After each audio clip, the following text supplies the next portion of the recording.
So yes, Luke, Chris, Rex, Dudley, everyone, how are you all doing? Mildly pregnant? Way.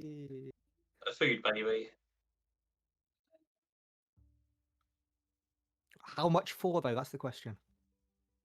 Like £5 in a Kit Kat. Oh, very true. Oh God. Chris, can you save us? How are you doing, mate? I'm all right. A bit tired, but I'm all right. I'm here. I'm present for the most part. Present, not pregnant. Luke, how you doing, mate? Yeah, all good. Yeah, doing really good. It's yeah, nice to be back with everyone, and even you guys that are joining. And I think there's new people following us as well, by the looks of it. Yeah, thank you. Did anyone catch the name? I did not. What's your problem? Thank you. What's your problem? For following us. What is our problem? We are too addicted to D&D, so help us. But no, yes. Thank you for following us. Always nice getting followers. Rex, how are you doing? Yeah, I'm doing good. It's been a long day of just parenting and work, and I am ready for another weekend of parenting and work. Yay! Cheery, happy, love that. What an amazing positive vibe we're all bringing to the stream tonight. Well, I'm doing okay. I am good. I am ready for D&D. I'm ready for the last live session of 2025. We have a Christmas Eve one come out. It's not going to be live, unfortunately, but it does come out on Christmas Eve on the YouTube. The YouTube, isn't that what like old people say? The YouTubes, the Spotify's. The YouTube. The YouTube. No, it's on YouTube. It's on Chris, let's Spotify. watch the YouTube. Christ, yeah, it's on YouTube. It's on Spotify. It's there. You guys who are watching the stream know how to find us, so you'll find it. It will be there. It's going to be a good one. It's a good story. It's a good little Christmas story that I wrote. It's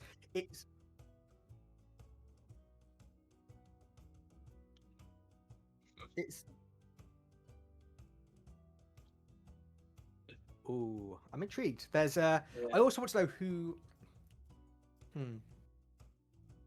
We've been doing this for about what 10 sessions? Is session 9, session 10, whatever we are up to now? Without the first episode one. 9. Episode 9, perfect. So we've 10 episodes because of Easter. Not yet. Dudley, apparently you're silent. I forgot to unmute my mic on the streaming software. Fantastic. So here Dudley is. So anyone who can lip read, please feel free to guess what Dudley was saying.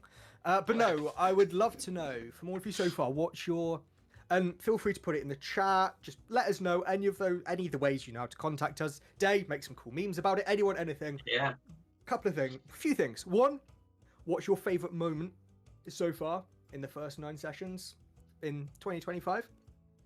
It can include the Halloween one shot if you want.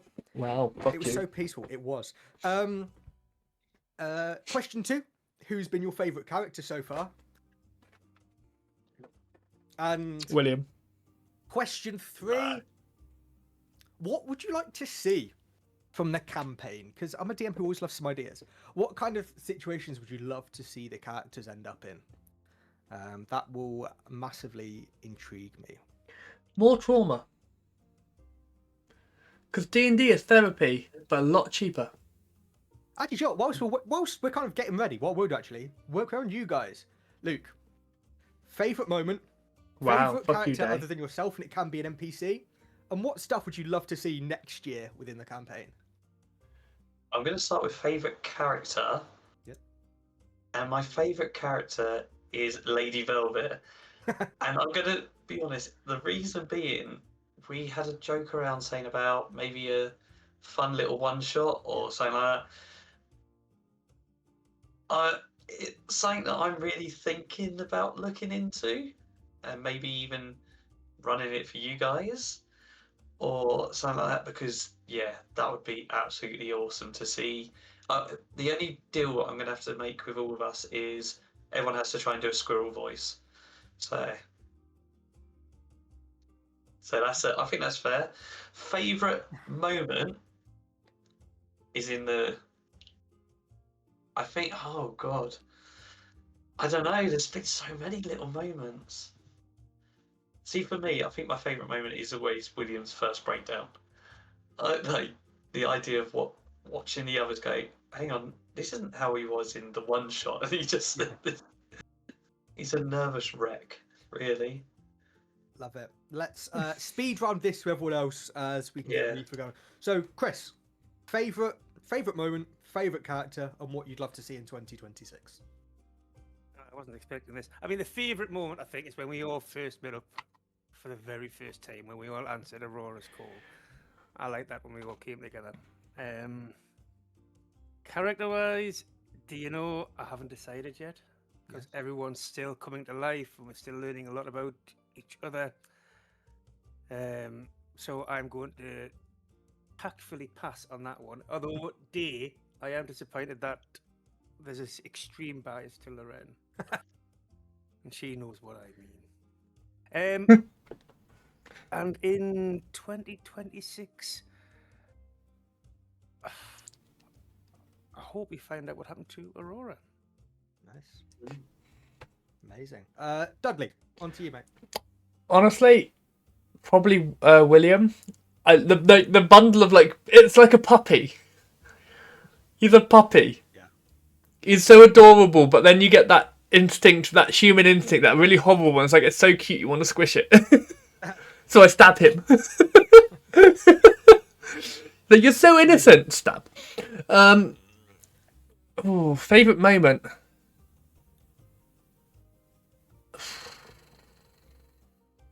It's hard, isn't it? It's so hard. Yeah, and it's difficult because I know, because obviously I think out of all our characters, I think Bray is the most outgoing.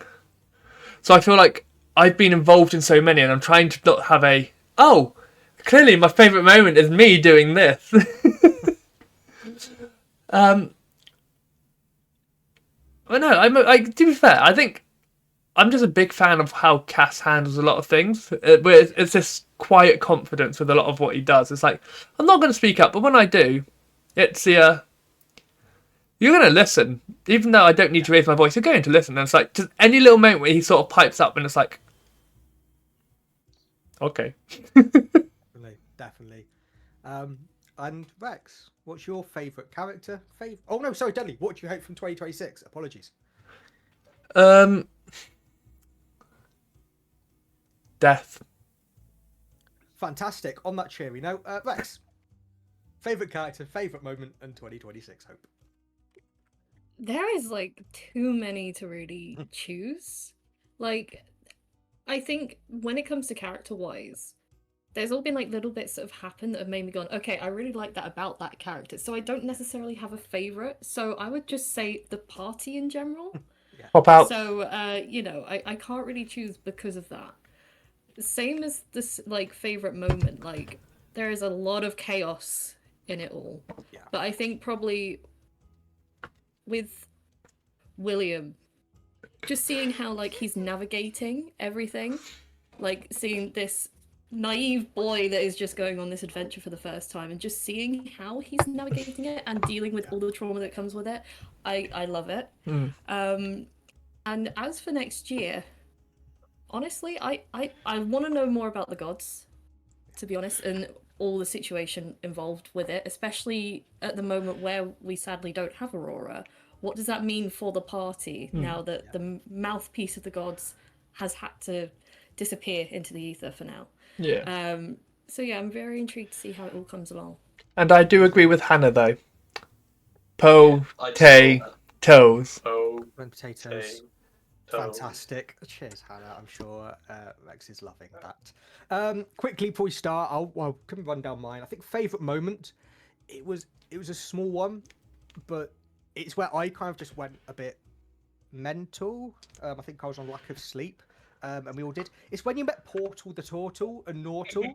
Like, for whatever reason, it really tickled me just as a stupid thing. It was just like, I don't know, my brain wouldn't work for names, so I just rhymed it. Or what was a really lovely moment I thought was when William was helping Lorenn with like the diary, like writing out the note. I thought, so like William is such a lovely character, but he didn't really have many of those sort of heartfelt moments yet. So that gave him that chance of having that. Here's William. Yes, he's like the young character, and he's this naive sort of farm boy. But at the same time, it gave him that real sense of humanity and humility, and I've just really Brought him to enjoyed life that. a bit more. Yeah. Favorite character? I'm not choosing between the party because that's like choosing between children, and yes, It's me anyway, so that's fine. yeah, of course. Do you know what? I'm gonna actually say Fluffy because I cannot wait to see how Fluffy evolves. I But want him to die. I think favorite sort of character I've brought in is probably one who had like the shortest time, but I know annoyed you the most. Bray is Hickson. Hickson was so stupid. And I said this to everyone before we came on stream. Say I really love playing the stupid characters. So being Hickson was amazing. And within the Christmas one shot, there's a certain goblin that you will meet.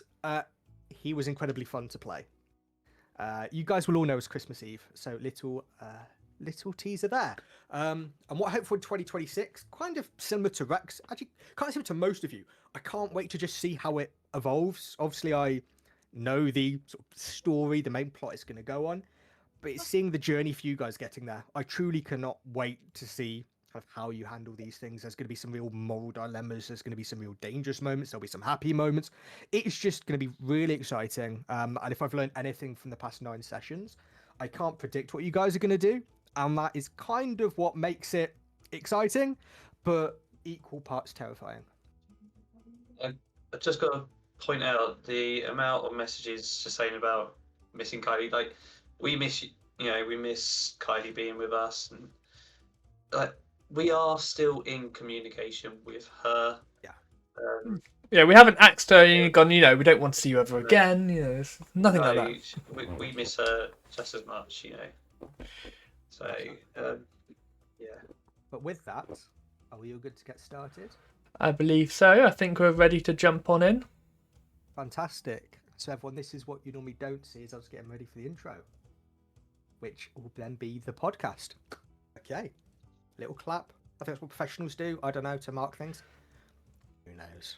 So, hey everybody, I'm Aidan, your DM and keeper of all things D&D.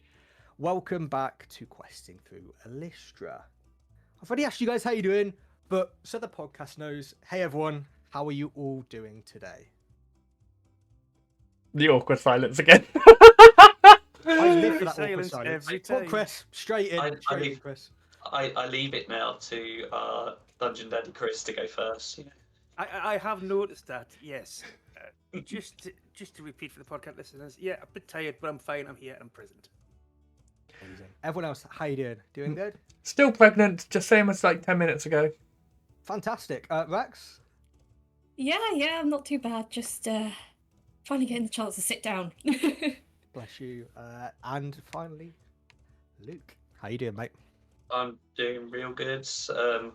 Looking forward to seeing what fun things come up on our Discord with the memes since we've got our lovely day back. So yeah, I'm ready to cause havoc and have serious moments and try and make as many people cry as possible today. Fantastic. So on that lovely note, and as the DM tries to find his music as always, we shall begin. Actually, no. Before that, a note to the music. As always, the shout out. I'm forgetting this more and more by the week, guys. So, yes, please, a player jump in if I do forget. So, quick shout out to the tools we use to bring this to life. Session music comes from the amazing guys at Pocket Bard. The podcast intros from Corner of Music. And today's battle map comes from Balatro Art. All our usual links can be found within our link tree. There we go. Nice little shout out. And I will give a very quick shout out again. I think we've mentioned it before. But to Rexy Lorenn for being our resident artist. Of course. I feel like they needed another shout out, especially seeing it's going to be like our last one of the year. I just want to give another a big thank Very you. true, yeah. We all love the art. We love it. It's become our little style. And I think that's really helped with the personality on the channel. And the stream layout and everything, Which actually, that being said, I feel like I shouldn't. As much as I enjoy singling you out, I'm not going to single you out. Like Chris for dealing with uploads and dealing with the editing for putting it on YouTube and Spotify and everything like that.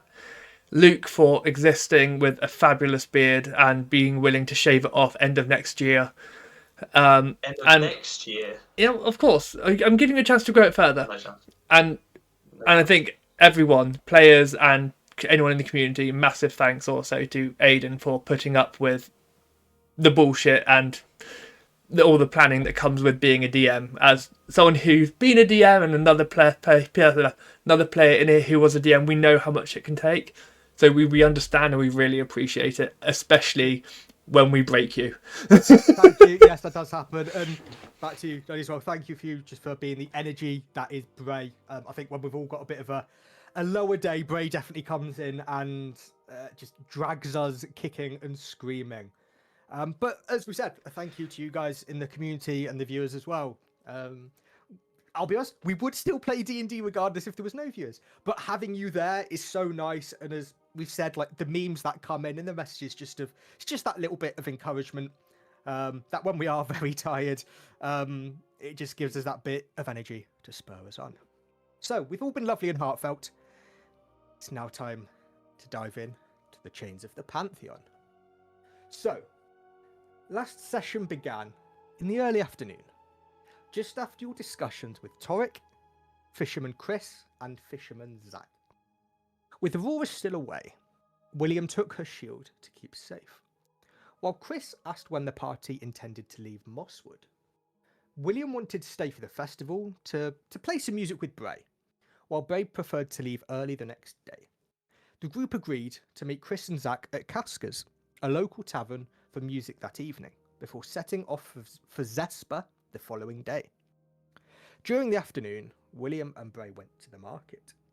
William sought out Glimmerleaf's music box, whilst Bray took the time to talk with him about the dangers ahead, sharing a heartfelt discussion about Bray's initiation and the life lessons he's learned throughout his years. William also helps the people of Mosswood prepare for the festival, offering his energy to the community. As evening fell, you gathered at Kaskas. William and Bray formed the group known as the Potatoes and performed, with William singing while Bray accompanied him. The following day, you ventured into the heart of Mosswood for the first day of the Shrouded Lantern Parade. High Warden Lorenn Thistledown addressed the town about the stirring of shadows, marking the start of the festival. William and Bray participated in the festival's rituals, whispering wishes into small nature trinkets. William's wishes reflected his devotion to his friends and family, while Bray destroyed this trinket to ensure William's safety, showing the quiet bond slowly forming between the two of them. Bray bid farewell to the Beastmaster Circle members who he'd met, while William purchased a grass bed and some feed for his pet hare, Fluffy. Around midday, the party met Chris and Zach at Kaskas once more, ready to set out on their journey to Zaespurr. But before you all set out on the road, unfortunately we missed Chris and Rex, Kaz and Lorenn last session. So could I please ask Kas and Lorenn, whilst Bray and William were away doing Bray and William antics, what would Lorenn and Kas probably been doing? As I say, you had probably the afternoon and the evening, and then the morning of the following day before you all met to head to Zaespurr. So what do you feel those two characters would have been doing? That's a good question. I think in the evening, we would have probably just sat and talked, maybe discussed the events that have been going on, maybe talked about the shadow attack, talked about Bray going through whatever change he went through, whatever vow he took with the Beastmasters, as it were. Yeah, probably just discussing things. Lorenn? Yeah, I mean, she would have just spoken about it with Kaz, probably checked to see if she could see if there was anything. Hold on a second. Child. Mum duties, I presume. Yeah, I would imagine so. Yes. Fine, one day we'll be big and famous enough that we'll get Rex a nanny. Or a Manny. Manny? Yeah, Manny as well. Okay, I think the issue is being dealt with. Yeah, so That's I a think horrible thing to call your she child. would've- Oh, I love her very dearly. Yes, so Lorenn, she would have probably spoken about the same things that Kaz would have spoken about, and she would have definitely seen where all the shadowy shades had come in, maybe just trying to gauge whether or not she could tell if they were trying to keep everyone inside the house, just to kind of keep a note for in the future in case they come back again to take any one of the other party members. And depending on what she found, she would probably have shared it with Kaz too. Oh, amazing.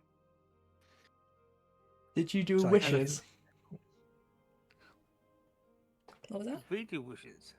Did you do any of the wishes at the festival before we set off? I think Lorenn would have done, yeah. Given that in the past session I played, she had gone through praying for the first time in about 7 or 8 years.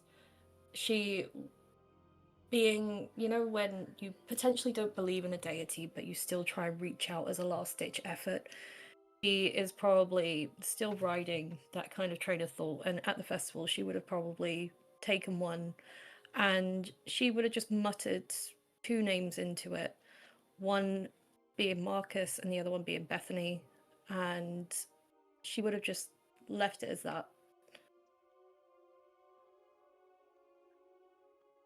I think for Kaz in the morning, he would have gone outside quite early, sat outside, given a series of low whistles, and just waited for Lady Velvet to reappear from whatever little adventure she's been on, just in her own time. Once she's back, I would have followed you to the festival, but Kaz would not have done a charm. He's the kind of gnome who's confident in his own abilities, and he puts his faith in himself at the moment, at least. So he would have kind of just let you do your thing and just sat back. Hey. So, it's midday, and you guys are setting out on the road to Zaespurr. So, Zaespurr is roughly 2 to 3 days' travel from Mosswood. You have to head south through the Celestium peaks. It's just a sort of mountain range. Luckily it's almost been split into over time through just through like man-made effort to at least allow quite a simple path through it. But other than that, you've got roughly about 3 days travel, and Chris and Zach are probably taking the lead. They know where they're headed. Yes, Bray's got his handy little travel guide and his travel booklet and his big whopping Elystran map. However, despite this, he doesn't necessarily know the exact routes. No. But I'm good with mountains. Exactly. Mountains he's okay with. So when you hit Celestium Peaks, he is going to be absolutely fine. But yes, so you set off on the first day of travel. And as you're all going ahead, Chris kind of almost drops back to meet with William and Bray. And he looks to the sort of the two of you. Says, both of you, could I have a word just whilst we're on our way? Of course, I don't see why not. Yeah, Thank you. cool. I wanted to apologise again. I feel I may have made idiots of you at the event. Oh no, not of us. Do not worry about that. Oh no, but I did, you see, because you did an amazing performance, and well, I got a little drunk trying to sell tomatoes, and offer my fishing abilities to people. Yes, exactly. You did not make a fool out of us. So he turns to William and says, William, is he simple? I did embarrass you. Does he not get embarrassed or something? No. I've actually think I'm on the same page as Bray. I believe that really we did such a great performance. Nothing could have been like got us down. Or Huh? I think what actually happens, Chris, is you embarrassed yourself. I mean, Huh? I hope you don't mind, but I used a bit of my magic to put you to sleep before you embarrassed yourself anymore. Oh, I thought it was just all a bit of a dream. So actually, what I did, so I didn't embarrass you. I enhanced your performance. No. Yeah. Oh, no. I tap Bray on the shoulder and just go, "No, he did, Bray. He did such a good job by making us have to use more magic. It was really good attempt." Oh, I get what you mean now. Yes. You made us look much better by comparison because you were that bad and embarrassing. I get it. Yes. Well, I still feel awful. I Good. have to admit, no, not good. That's not a nice thing to say. But no. Look. I've spoken to an old friend, another fisherman, friend of mine in Zach's. I knew a little bit of magic. Well, I don't know it myself, but I found someone who knew some magic, and we spoke to a friend at Zaespurr, and the Kabar. That's where you said you were headed, right? Yeah, round to the Kabar. That's where the ruins told us to head to. But it's quite a journey. Yes, it's not easy. But nothing in life ever is. Like through Sundrift, through Sandspire, through the Marchlands. Like it seems a bit dangerous. And well, I've had a talk with one of my friends, Jack, Fisherman Jack.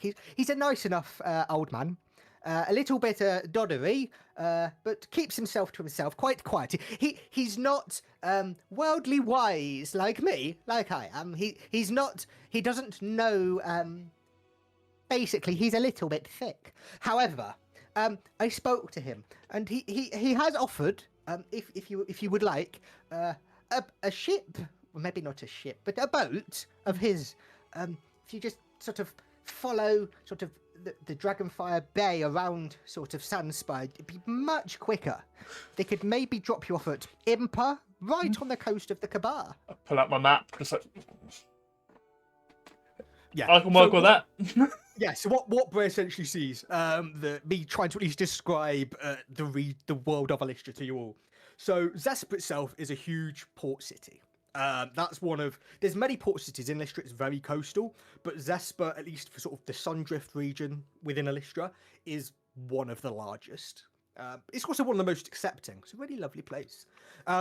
But as they said, to get to the Kabar from there, you've got to cross many regions, many mountain ranges, many rivers. It's not that easy. But the sort of the lake river route, you can sort of just here's the edge of the land. I've just hit my mic. There's the Kabar. You just follow it around like that, and there you are. It's a bit of a shortcut. Don't have to necessarily traverse, river deep, mountain high, if you will.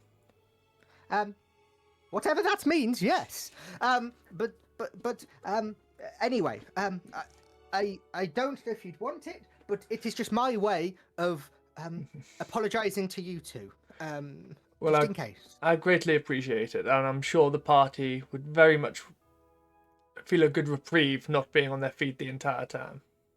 I'm sure. And he kind of looks at Kaz, and he kind of leans into Bray, and he says, plus, he's got very little legs. It's probably quite far for him. He's also got very sharp ears and an amazing shot with the crossbow. Oh, well, he has perfectly normal sized legs, and he's incredibly handsome, young man. But anyway, both of you, I'll leave you with it. We've probably got, by now it's probably sort of 2-3 o'clock in the afternoon. So we probably have a few more hours of travelling. Yes, anyway, I must go help Zach. I'll leave you to it. Tally boo. And he kind of makes his way back to the front of the sort of the cart as it's being pulled southernly through Elystra. Now, wasn't that a stroke of luck there, young William? Yeah, I mean, I've never been on the sea, but what is the sea? Is it? It's just that really big pond that's kind of I mean, just never-ended, isn't it? if I remember rightly, this is like basically a coastal road we're on at the moment, isn't it? If I remember rightly. Yes. So Oh, okay. where you're headed at the minute. I just you've got- point. Yeah, Oh. it's a very coastal road. Essentially, once you reach the Twin Peaks and went south from there, you're basically traversing the westernly coast of this part of Elystra. Okay, so William has been almost head down most of the journey. He's been trying to make sure Fluffy fits this lovely bed perfectly on the back of the cart. He's fed him a little bit of the straw and stuff, and he's been reading the book, but he's also been very distracted. So where he says this stuff, it wasn't just Luke being an absolute idiot. It was Chris. Yes, all right, it was. He didn't have to do the head. Good cover. Yeah. You can cut that bit out, yeah, Chris, for me, please. We love you, Luke. It's fine. We love you. Do not worry. No, one thing is maybe William. Like, yes, he may have heard of the sea, but he may not have physically known. Oh, that is the sea as such. You might have just believed that might be a lake or that kind of thing. Yeah. Just say yes. It's a get out of jail free card there, mate. For you. Perfect. Perfect. But yeah, he's busy, just like I say, sorting Fluffy out. He hasn't forgotten about him. He's been reading bits in the book and making sure he feeds Fluffy with his palm out, not with fingers, because he knows that it says in the book fingers might be nibbled on. So he's doing trying to make sure he does things in the correct manner. But there's definitely something that's not quite ticking correctly. Or talking. I was about to say that. We are so. Yes. Yes. Is there anything any of you kind of more wanting to ask Chris and Zach, or kind of talk with each other, or you're more just general chit chat as you're making your way? It's a very basic road. It's a marked out road. Yeah. There's nothing dangerous as such. Mainly keeping watch, but also just basically, I'll inform Lorenn and Kas basically that we've got ship travel. We'll find the details when we're there. Might need to do probably at least 1 or 2 jobs, so we've got a bit of coin just to stock up on supplies before we head out, depending on timing. Could be doing this as in character chat, but I don't know why I'm doing it as an overall chit chat. But that's generally sort of thing that Bray would just quickly touch on as they're going.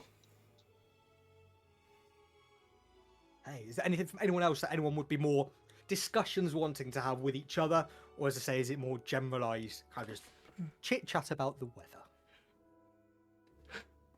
Druidcraft. I What's think the weather? it's just a general kind of.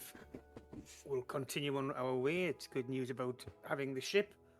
And as Bray suggested, we'll probably need to find maybe a little bit of work somewhere just to get some coin. So I agree with all that. Oh, nods all around. Perfect. So you make it to sort of the end of the travel. Pardon me. And for one of the few times on your journey so far, you've not really seen this kind of camp. This is incredibly plush. It's just to the sort of side of you where you've got the sort of the edges of the Silver World. You're used to those little encampments that are incredibly common within Elystra. But this is a lot more plush. Yes, it's still in the forest and it still looks fairly simple, but there's these tree houses made within the trees that are absolutely, they're like houses in size. And Chris turns to you as you're kind of pulling towards it. It's like, all of you, I know we stayed near the campment, but this is a little bit nicer. This costs a couple of coin. However, we can afford it for you. We can pay it. But please, the houses, it's pretty much one per person. You can live as luxurious as you would like here. So we all cram into one room anyway because we've just had trauma of losing a member. That's really nice of you, Chris, but And I look over at Lorenn, and then Kas, and then I look at Bray. I don't really want to be alone in my own house. Oh. Okay. Well, and he kind of, you see there's, elves obviously typically fancy in Zaespurr are quite thin, quite tall. It's quite a short, stout elf. And he goes towards him and has a quick word and comes back and says, well, there's a couple of these that have at least 4, even 5 rooms. We could share. As I say, we are happy to pay. Zach has the money. And as he says Zach has the money, you notice, and Zach pulls out this, like, kind of like my dice bag sized bag, and just keeps pulling out gold coin after gold coin after gold coin. He's like, we're absolutely fine with money, but feel free, take your pick, and we will go. Actually, and he kind of looks at, oh yes, Bray? No, not for now. No, okay. Says, well, that was thinking hand. Oh God. But no. Please feel free. Take your choice. Take your time. Look around them. Pick one, and we'll come and join you soon. Okay, we can go have a looky see. Of course. I think one of the larger houses, we can all have a room, stay together. Sounds like a plan to me. Yeah. Sounds like a good So as you look around at some of these sort of bigger plush of forest houses, I say lots of them are kind of within the trees, but as you're working your way around, you find one that is more, essentially a little bit like a hobbit hole. It's very much dug into a burrow and it goes down. And as you see this, it's kind of carved into this great fallen tree. And there's kind of, as you kind of have a little look in, because you've explored a couple of these, it's very sort of plush furs and stuffed pillows on every seat. There's lanterns hanging outside and even inside. It feels incredibly homely and relaxing. It feels somewhere safe. Well, It's my vote. I'm happy with this one. How about you, Lorenn? You've been awfully quiet. Yeah, I mean, it seems safe enough. It doesn't look like there's many points of entry for anything that may catch us off guard, so yeah. And she's just gonna take a little look around a bit more, just double checking like a list in her mind as to what's safe and not. Well, Chris, I guess we'll have this one. Of course. Let me go speak to the keeper of this. I'll be back. But it says, don't worry, Zach has all the coin. So that's kind of about 8-9 in the evening. Says, don't worry. I will go and find somewhere. And I'll be back. Lovely to travel with you again today. And he kind of hushes towards sort of Bray and William, says, and sorry again for embarrassing you. I know you said I didn't, but I can see in your eyes. I can see I did a little bit. But anyway, I'll be back. But Taliboo. I pat him on the head as he runs off. Lovely. He makes his way. He's kind of dumped his sort of fisherman's gear sort of a side room within here, but he's tottering his way off to go with Zach to go and pay the coin for the stay this evening. Right. Well then, I'll get started on food. I'll find my way to the kitchen and start just basic traveller's meal sort of thing. It's basically just making rabbit stew.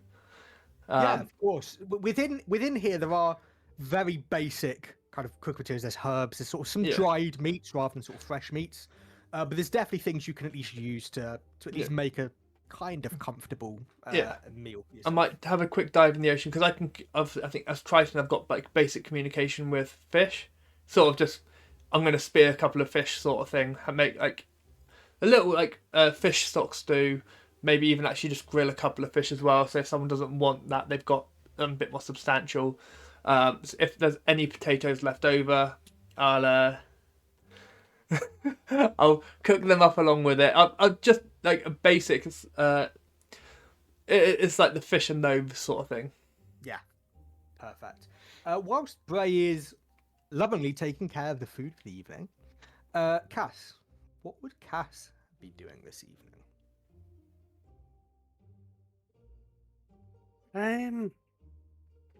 Probably not a lot after a long day of travel. Be checking out this hobbit hole because it'll feel quite homely to Kas, no doubt.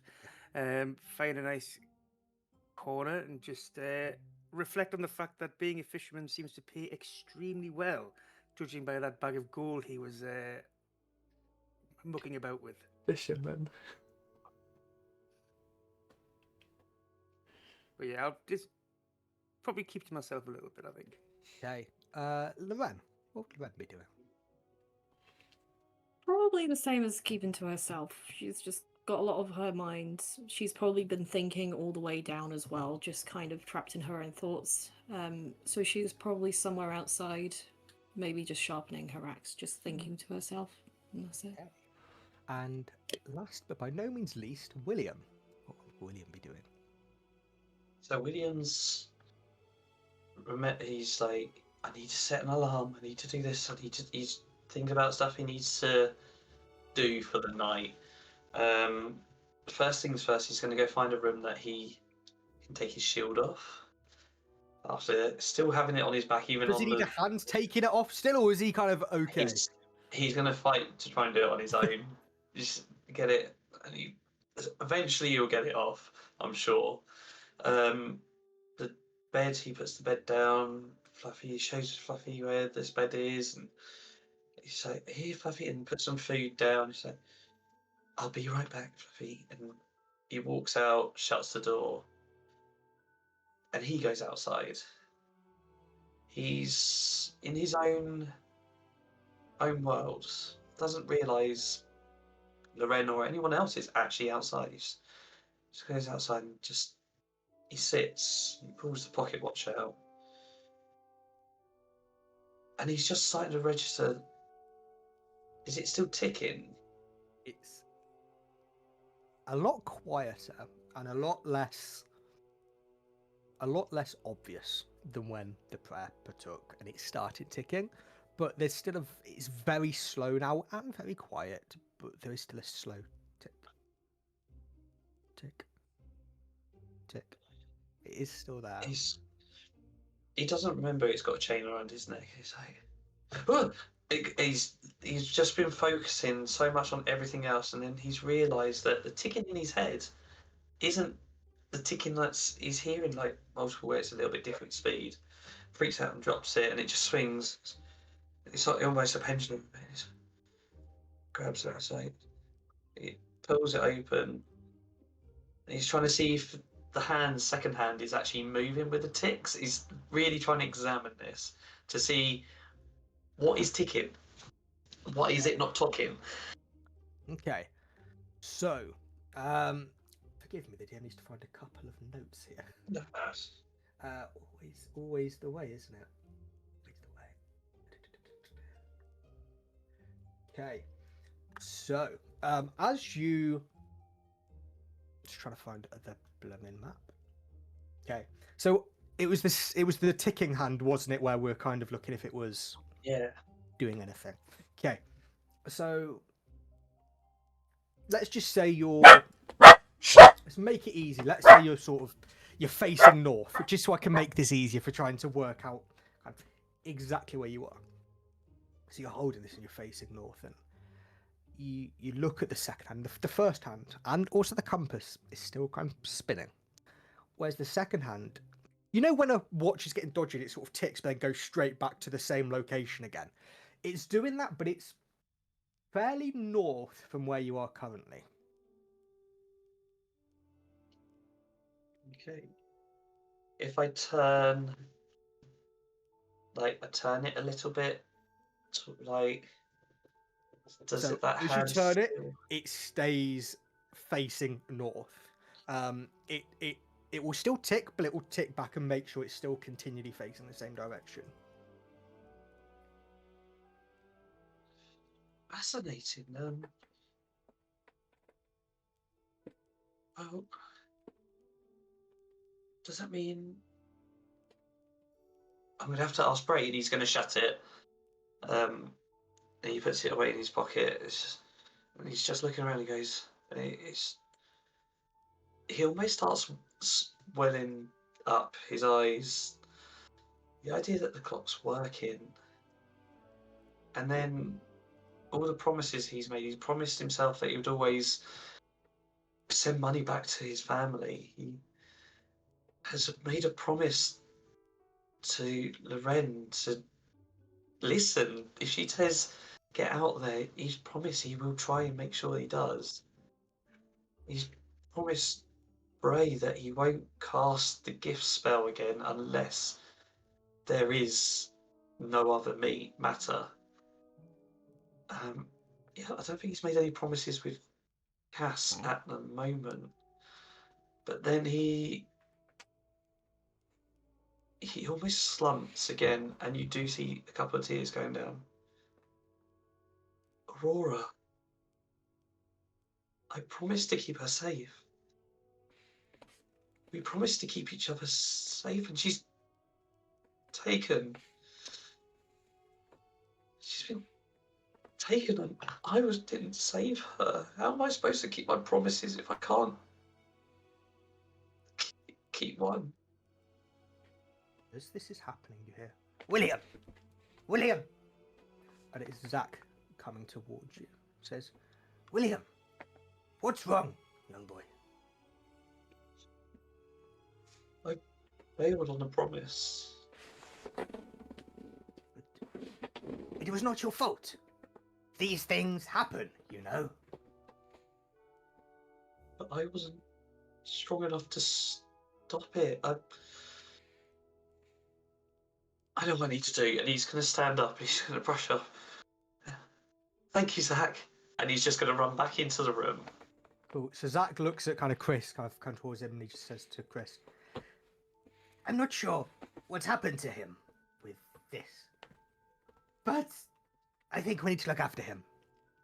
And Chris says, yes, he's an odd one, but he seems lovely. I think we should look after all of these. And Zach just kind of nods in a knowing way. And they head into the little burrow to meet the rest of you. I'm just sort of finishing up the cooking. I did do a roll because I know it's based on wisdom. I got like a 19, so it would be a fairly decent like. It's a fairly good meal, yeah. It's fairly decent, sort of like just like the whole open the door. It's the old like 1980s, 1990s food, like loud whistle sort of thing. Yeah. And as you do that, Chris and Zach will run towards you, almost not caring about everyone else. And Zach will just be, little ones first. Kaz, come on. As will amble in, quite slowly, just to prove a point. And yes, he'll help himself to a bowl of food. Yeah, Chris and Zach do the same and just take a seat. Kind of, it's quite a communal sort of sitting area where people can eat. And they're just sat there with these couple of bowls of food, enjoying it to themselves. Like Lorenn's portion has got an extra heap of potato. Like whereas everyone basically has got like the equivalent of almost like a chopped up roast potato style thing. She's almost got like a jacket potato like right in the centre. No. You were so obsessed with them, I just had to. Lorenn would have probably waited a few minutes before coming back inside after hearing everything that William was nattering about and Chris and Zach. So she's probably walked in and seen it. And she won't even give you the benefit of showing any expression on her face. She'll just take it and just say, thank you, Bray. No Sit problem. down and just happily eat it. She's cringing on the inside, though. Yeah. And stone face internally. Yeah, Bray's gonna just literally all the washing up, resetting everything, making it as clean before he even touches his food. Yeah, he'll eventually join the others when he sits and eats. Oh. What's William doing whilst everyone's kind of sat? Has he kind of got food as well, or is he more kind of still reeling from his worries about the promise? He went back to the room. He hasn't come out because of even knowing that he knew the whistle had happened, but he's grabbed the shield and he's using his mage hands to try and start he knows it's not going to do anything at the moment, but he's just trying to get an image of his head, trying to remember what Aurora's emblem was. And the hands are trying to almost draw it out on the shield. Okay. He's trying to make sure it's going to fit on this shield. In a long sight, he's going to try and find someone to make it onto the shield. Okay, so whilst this is going on and the kind of the three of you are more... I was like, I'd misunderstood. I thought William was down for food. He can get food. Yeah. He'll get food in a bit. Oh, no. Bray wouldn't have sat and eaten. Bray would have gone and knocked. Okay. But obviously, if you guys would do... Are you guys... No, words. If you guys can do... Words. Rewind. Words. It's past 6 p.m. I tell you, we all go after 6 p.m. I know. It's fucking awful. But no, like, there would be he would get a little rat tat tat on his door sort of thing while he, like, after like a couple of minutes, like before I took my portion, I'd probably be up there with a portion of food. Because if he's not coming down, he's having food in his room. Yeah. Sort of thing. And it would be a... Yeah. Hello? Now, you can open the door yourself, or I can kick it open, because my hands are full. I go over and open the door. Right. I understand that you're a bit emotional today. It's fine to be emotional. Have some food. Podcast listeners, William nods. Look. I'm not going to stab you this time. But if you do need to chat, you know where we are. Yeah, he hasn't opened the door wide enough. Yeah. He's opened it wide enough to be able to like see you. The shield is kind of the hands are still doing this. Yeah. Like he's got this image in his head, and the hands are doing it some out of the way. Yeah. Thanks, Bray. I'll give him. If the door's not wide enough to, words. I'll either like sort of just push the door open just enough that I can put the food in, but I'm not going to like actively invade sort of thing. Or if it's like on a chain sort of thing and it won't open any further, I'll put the food down so that he can just grab it as needed. You know where we are, and I'll head downstairs to go then eat my food. As Bray comes back, Zach goes towards him. He says, Bray. Mm-hmm. How's William? I'm concerned about him. He's green. Green? I thought you might know that term, being fisherman. He's new. I thought you meant in terms of colour, with you being blue and things. Sorry. Yes. It's fine. I wasn't expecting this level of racism, but it's fine. I can deal with this. I've dealt with it all my life. None of my family are blue. It's great. Yeah, they're all grey. Go figure. Well, individuality is what counts. I look at my scars. I counted. But, he's fine. Life is new to him. He's been a bit cushy. He's a greenhorn. He's experiencing life away from home for the first time. I see.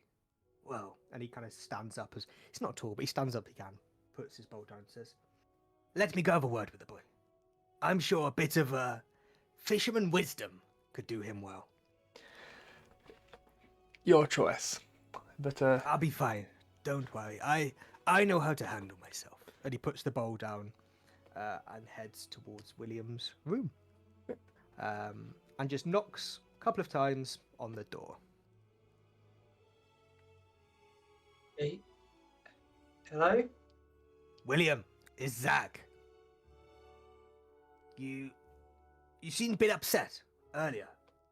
Can we talk? Yeah. He's just going to pick up the shield, get his hands to disappear. He puts the shield down flat, pushes it under the bed, and goes over and opens the door. He opens it wider this time. I can see you've taken a little bit to being here. They're lovely places. They truly are. It's, yeah, beautiful, yeah. Well,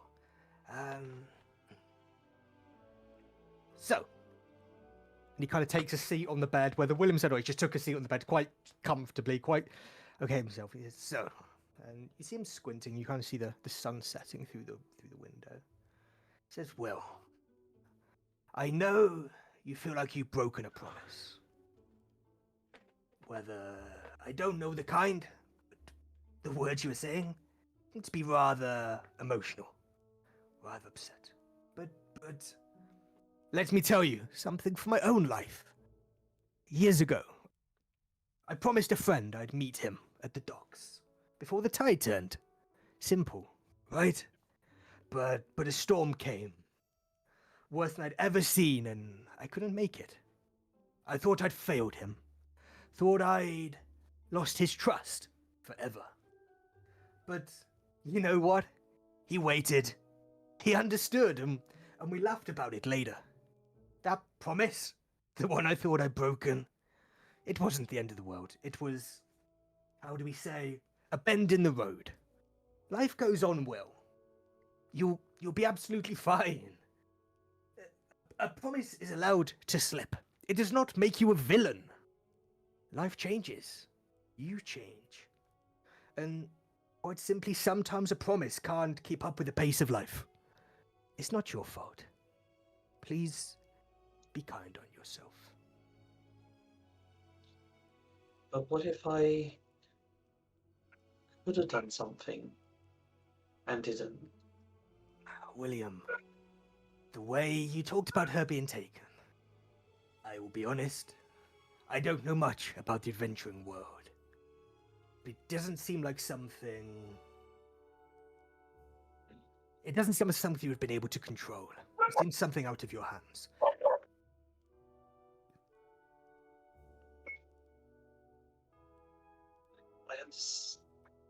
I get that. I don't have many friends. I don't have much family. And yet, here I am, fish in this very big pond, and what it sounds like is we're going to go on to an even bigger pond in a minute. And how am I supposed to keep them safe if I couldn't even save her? William, you have friends. You have the ones you're traveling with now. And myself and Chris. We would definitely help you. And family? Family, yes, you have the family who are blood.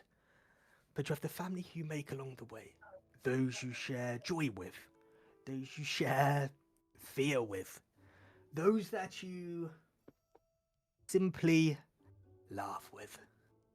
Those are the family who you want to cherish. But I'm aware that we've been, what's the word? Quite closed off to you. You haven't learned much about us. So myself and Chris, it is true. We are fishermen. And you are our friends. However, we were a lot before that. We were smugglers, to put it simply. We knew where to find things. We knew how to hide things, more importantly. There's a reason we can stay places like this. There's a reason myself and Chris can simply dedicate our time to fishing in swamps in our latter years. Smuggling is what helped us. Now, I'm not telling you to get into smuggling, William. You seem like a nice person. Smuggling is typically not a nice person's game. But we've come to like your group over the past few days, week or so. You seem to be wanting to do good by the world, and whilst it seems in different ways for all of you, you seem like one who just wants to do good by everyone. And quite frankly, speaking as two old fishermen who have never had much time for family, we love that. Now, this isn't a apology from Chris again. This was simply an idea of his. And he holds a bag, gold leather bag, and puts it. William, keep this for you. If you want to give it to the party, you may. If not, feel free to keep it yourself. And he takes it and places a this size leather bag just by the side of the bed. Says, William, all I can say is thank you. You've shown an old dog that kindness and naivety sometimes can be the best way to be in this world. Zach, can I'm going to accept this gift. Thank you. Thank you. It's very kind of you, but can I ask one question? It's bothering me just a little bit. Of course. Why do two fishermen, who now I know are smugglers, need armor when they're so freaking old? We still don't want to die, do we? But you're not smuggling still, are you? Is it just you're going fishing? No, we are simply going fishing, my friend. Our smuggling days, I'm not going to say they're gone, but they are less and less. Thank you. What is this just a nice looking bag? As William looks in, it is heavy and full of gold pieces. Of course, I've given it to the character who has a spending issue. Yeah. As you look in this, there are 175 gold pieces. Okay. Sit bear with. Let me get my other book. My checkbook. I've got all Okay. 3 dogs climbing over me. Fantastic. This is it's a good. That should see you safe. I know when we get to Zaespurr, I know Chris mentioned about Zach, and if I were you, I think it's safer on the sea sometimes than it is on the road here. But we will have to leave you. I don't want to see you not looked after, so hopefully it can go some way as to taking care of you and the party. No, I can't take this. You can. William, we have thousands, myself and Chris. 175 isn't too much of a loss. Thank you, Zach. Is this other fisherman? Is it Fisherman Jack? Yes, Fisherman Jack, yes. He's at Zaespurr, he's the one with the boat. Is he a smuggler too? No, he worked as a musician. He's a nice fella. But he only got into the fishing game 10 years ago or so. But he's good. He's a good fella. He'll see you right. Make sure you're safe. I can't believe this. I'm going to have to tell the group. I was going to try and hold on to this myself, but I don't think I can carry this much gold. No matter how much I want to. If you want to tell them. It's a gift for you all. A bit of a thank you. There's a reason we didn't tell you about this when you met us. I distinctly remember telling you, I'm afraid we don't have much to offer. We wanted to see the kindness of you all. If it would be, you'd look after us for us, not for our money. So, thank you. But anyway, Zach, you're a nice person, Zach. I mean, so Chris is a nice person too. He talks and talks and yes, talks and talks and talks. he does. But I can't believe 2 nice people could be smugglers. Smuggling isn't always a bad thing. Depends what you smuggle. If you smuggle people, it's not so kind. But smuggling goods that are already stolen, am I doing anything wrong? Or am I simply a postman of the seas? But anyway, I must go back to see everyone. And please, remember my words. A broken promise is nothing bad. It is simply a bend in the road. And with that, he makes his way out of the room and heads back to the rest of the party. gonna quickly pop a message like the green hand goes out. Says, "Thank you." That's it. So, whilst this has been going on, is there anything else the rest of the party have been going on with or chatting about whilst they've been in sort of the main room of this hobbit hole? Bray would have basically finished washing up, and then probably would have just gone sat outside, sort of thing, and just taken in a bit of the darker sky. Cool. Lorenn or Kas? It's about you two. I mean, Lorenn would have just probably sat there, finished eating, putting the bowl away, probably washing it up by herself. She'd be debating what to do next. She's in a couple of minds as to what to do, so she, at the moment, is probably just sat there, just trying to make a decision.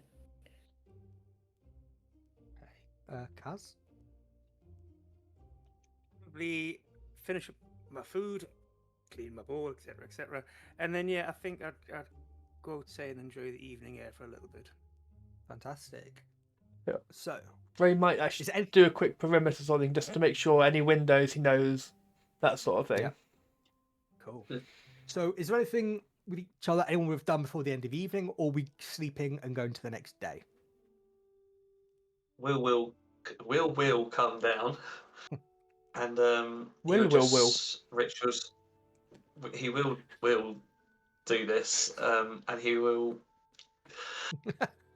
cast alarm as a ritual spell, just using his mage hands, just like pulling this ether string and just making bits around. That's all he does as of tonight. Is the gold secret for the time being? Yeah, he's going to try and carry it. Okay. Okay. Anything else anyone else would do, or are we going to the next day of travel? Bray will stay up and basically take watch when people do go to bed. Cool. You can always wake me up to do second watch. I'll grab someone. Don't you worry. Okay. So, goes to the next day. Nothing happens while she goes on watch. But as I say, it's a very common trail. This you'll see people walking the trail. Some might go by and sort of go to the other cabins. But other than that, there's nothing. There's no threats. It's a nice day of sleep and a long rest for you all. There will be woken up with breakfast. Amazing. So the smell of breakfast, whatever is made for you all, is wafting through your nostrils, and you smell this, and almost the smell of this wakes you all up. And you hear kind of Chris kind of knocking on the doors. Everybody, breakfast. Bray has breakfast. Food. And he's very excited. Walks through this breakfast, and even before most of you are ready to eat your breakfast, he is outside with his pack on, his shoes ready, the cart is loaded up, and he is ready to go. Is there anything anyone would like to do? I guess welcome to Bray's breakfast bar. And basically Airbnb rules, so we don't get extra fines. Just everything's cleaned, taken out, that sort of thing. But yeah. Anything from the other three before we head off? No. William? No. Good morning, time to hit the road. Good morning to you and you and you. Kas and Lorenn have inspiration. Thank you. He's gonna go over and just slaps Bray's ass. Oh. And goes, "Good morning, mate." And he's going to run out, and by doing that, he's cast aid. He's given them all aids once again. So the 5 hit points on each of you for the morning, and that has been extended as well. Okay. So I'm just making sure I get all my bits ticked off. So as you've been given inspiration, Bray's been slapped on the arse. What a morning it has been. But you get on the road, and all of you see as you're making your way south, you can see as they describe, the Celestian peaks in front of you. And they are called such because they typically have kind of gems at the peaks. Normally quite white-based ones, but they're very high peaks. You are traveling through the gullies and the valleys of these mountains. But you're making your way through. It's a pretty comfortable journey, and it gets to you're nearing the end of your first day. It's been quite boring. It's just been trudging along. Chris and Zach have more been talking just to each other about their days of. They feel a bit more open now. Kind of Zach's told Chris that William's aware they're smugglers, so they're having conversations about old days, which other you will have picked up. But you get to sort of a checkpoint, sort of towards the middle of the Celestian Peaks, and you see these two very kind of wide, quite tall. They're probably 7-8 foot tall. They almost look like an orc kind of troll sort of hybrid. And as you get to the gate, the largest one puts this sort of wooden club across, almost like a barrier that goes down. She looks at you and says, "Hey, what business you got here? Coming in our peaks?" I mean, as one mountain man to another, I'm sure you don't have an issue with us travelling through. Not at all, but we gotta be safe, you know. Exactly, which is why mountain man to mountain man, we wouldn't do anything to cause damage or draw unnecessary attention to us. We're just trying to get through to the other side. But you're not one of them, right, are you? I don't know what them are, but at the same time, I'm going to say no, because I don't really belong to anyone. Well, as long as you don't belong to anyone. He kind of looks you up and his mate says, "Hey, they're not wearing the colours. I think we're okay." And he kind of turns back to us and says, "Think you're fine." Who are we looking out for? You've been on the roads long? About a week, few days. I look at the others like, about a week. Okay, well, look out for them. They're known as the Soul Forged. They're these beings, these creatures, wear sort of red and black and greys, a bit of brass and silver. Just be careful. They're killing people on the roads and apparently been stealing a few as well. Of course, we'll keep an eye out. Thank you very much, my.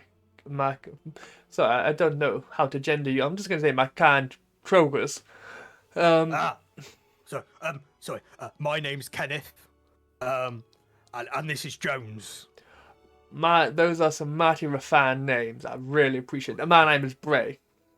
Oh, lovely to meet you. I was named not after my father, just after sort of that they liked the name they saw it in a book and they thought, "Oh, this sounds nice." Then Jones says, "Yeah, my dad was called Jones, so I'm Jones too." Well, my name's not my own name, but it's my name nonetheless. So therefore, my name's Bray. Well, lovely to meet you. All of you. I take it you've got just as lovely names as Bray. Ah, yes. We have. Do you want to introduce yourselves to our lovely new friends, or is this just a quick passing by? You can call me Kaz. Just out of interest, is there a bounty should we encounter any of these Soul Forged? There's not, I'm afraid, yet. They're more just, what do we say? Black bastards. They're trying to kill anyone they come to, snatch anyone they come to. It's not become quite a national thing yet. We've just heard of it on this road, but be careful. How big are the groups that they travel in? Some might be. I've seen some of 3 or 4.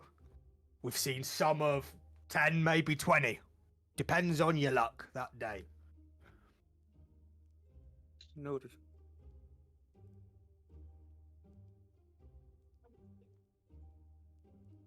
And he kind of now looks to William. Says, "Oi, you little one. What's your name?" I'm William, big one. And he looks as he kind of says, Kenneth, you talk to, he looks to Jonesy. Says, "See, Jonesy, I'm the bigger one." Says, "Nice to meet you, William. Lovely, distinguished name as well. Where do you come from, William?" I'm just from a little hamlet, quite far away, really. I mean, trying to find my notes to make sure I could say the right word. I looked at it earlier. Just from Tyriel. Ah, Probably no- never heard of it. mm, uh, uh, geography ain't my strong point. I'll be honest, my friend. Oh. Well, if you're not geography related, do you know if these Soulforge believe in a certain god? And I look at the rest of the party and go, the Knolls, and look back. And he says, I'm sorry. I don't really know that much. Could I'd say I could look for you, but I might never see you again. I'm afraid no. Okay, well, I think you two need to just. You look like you can handle yourselves in a fight, but please Oh. stay safe. Thank you, thank you. And he finally goes to Lorenn. Says, and you, what's your name? What brings you here? Lorenn, I'm with the others. Oh, talkative one. Are you okay? We don't like seeing sad people come through here. Anything we could do to help? We know some jokes. It's alright, I travel with enough jokes as it is. Ah,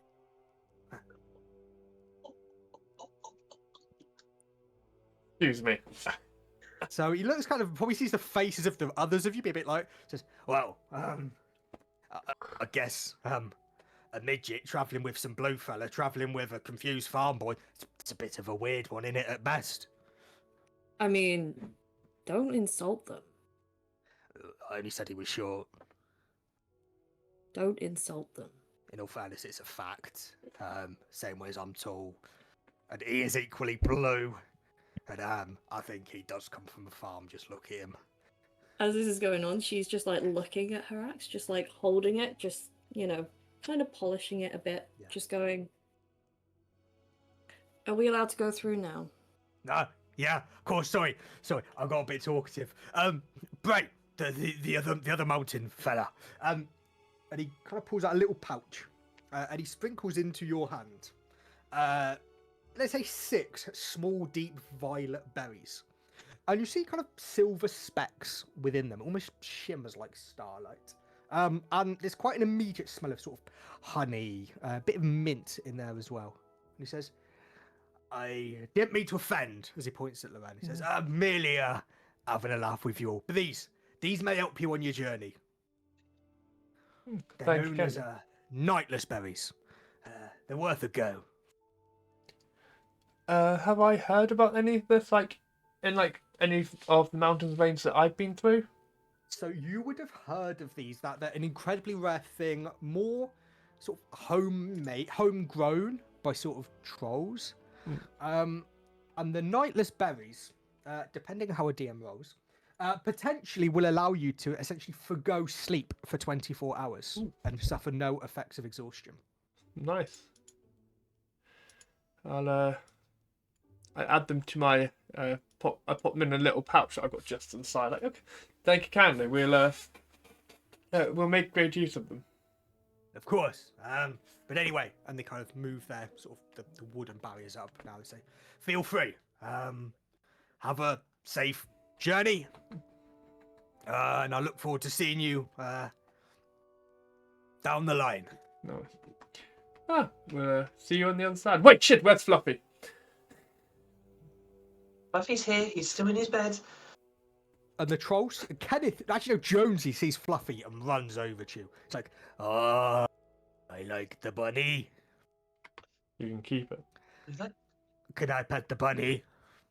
It's gonna be a Lenny and Yes. George moment. yeah. but no, this Just- huge hand comes down. You see it's got to slightly squish it, but not to hurt it, just kind of quite firm on it. He says, I would like a bunny myself, you know. The rabbits, George. Oh. You know, there's the village we just came from. They're having a festival. They're selling them right now. Oh, Kenneth, should we go and get bunnies? it says, no, Jonesy, no bunnies for you. And Jonesy's like, Well, can I stroke him one more time? Yeah, of course. And he sort of strokes him again. He says, I'm going to call him Fluffy. Furry. Oh, Fluffy. I was close. You Was were I close. not? You But yes, were, you sorry. were. Anyway, may you and your lovely friend Fluffy, may you have a safe journey through the mountains, wherever you're headed. Thank you. Bye, guys. Right, yeah, we've sort of just trot along on our way with the cart. Okay, so you make your way, and it does get towards evening. And actually, for the first time, this is first time in a long time, there's no encampment. You're roughly sort of half a day's travel away from Zaespurr, and you are very much just after the Celestian Peaks. Yeah. And you can see Zaespurr. You can see it from miles away, the grandeur of it. You don't see much specifics as such, but you do notice there's a lot of green coming from it. It's still very wood-like, very similar to Mosswood in a way. I will just sort of, I just didn't want to eat the berries while we're next to the ogre. So once we've had our little about a kilometre down the road sort of thing, I'll just give them a quick if anyone wants to try one of these berries, there's a chance that they might help us power through without any real side effects, but it's a bit almost mythological when it comes to their use, so I don't know how effective they'll be. Do we need to use them? Should we not keep them if they're that useful? I don't know how long they'll last. It looks like coffee. Yeah, but it's more okay if there's not a spot to safely rest. Or do we want to just push through? And I think people will start to get a bit more tired. I mean, Bray, you look a little bit tired now. Do you need? I'll be Do you fine. need to take one now? I mean, I'm happy to save them all. I mean, in the very least, I'll just give everyone so they've each got one. In the very least, now, if you want to make a decision, you can make the decision. Well, if we do pull up camp, I think I best take first watch, and Bray, you should have a sleep. I'll be fine. That's Dudley being tired, not Bray. Yeah, I'm quite happy to rough it for the sake of a night, and we'll travel on in the morning. Yeah, Hey, Let's keep something like this just in case. sounds good. What about you, Chris and Zach? I've never heard of them myself. I am not one to necessarily partake in hallucinogenics, but I'd always, if you're never too old, I'd always give it a try. I mean, not a hallucinogenic, but good attitude. I will try. But no. Let's make camp. Yeah. I think that's probably safe. And then what we'll do is we'll head over. We'll be at Zaespurr before lunchtime if we head over early. Alright, okay, I'll have a quick scout around just in case there are anything we can have to liven up the rations. And I'm going to use basically just a quick survival check if that's okay, and Yes, combine that yes, with my mountain feet because I don't know when I'm going to get a chance to use it again. Yep. Okay. Rolled a 17, plus 6, minus 4, plus 2. 21. Cool. So yeah, as you're making your way around, you find kind of a few basic animals which you can kind of at least grab to use for sort of food for that evening. In regards to any sort of threats, there's definitely no threatening creatures, no monsters, nothing looking like it's going to cause you any harm as the party. And you do let William know that ready for his watch. You do allow him to eat a bit of, we should be safe. Yeah, but I'm not bedding down myself. It will be. I will still sit up. If you want to sit up with me, that's fine. But I will be sitting up still. Is William going to join Bray? Yeah. William wants to have this watch to try and give him a chance to have a break. Okay, and are Kas and Lorenn taking a well-deserved sleep? Yeah. About a few hours. My turn for watch. So yeah, a few hours in, Yeah. I'll give William a kick to bed. But, Okay. Lorenn, is she taking a good sleep? Yeah, and unless someone wakes her up for a watch, she is going to Okay. go to sleep. Okay, so as you all go to sleep, and William and Bray are taking watch, William suddenly hears in his head, William! William! Hello? Hello? William! Sorry, I guess I've never spoken. Why did you let that thing stroke me?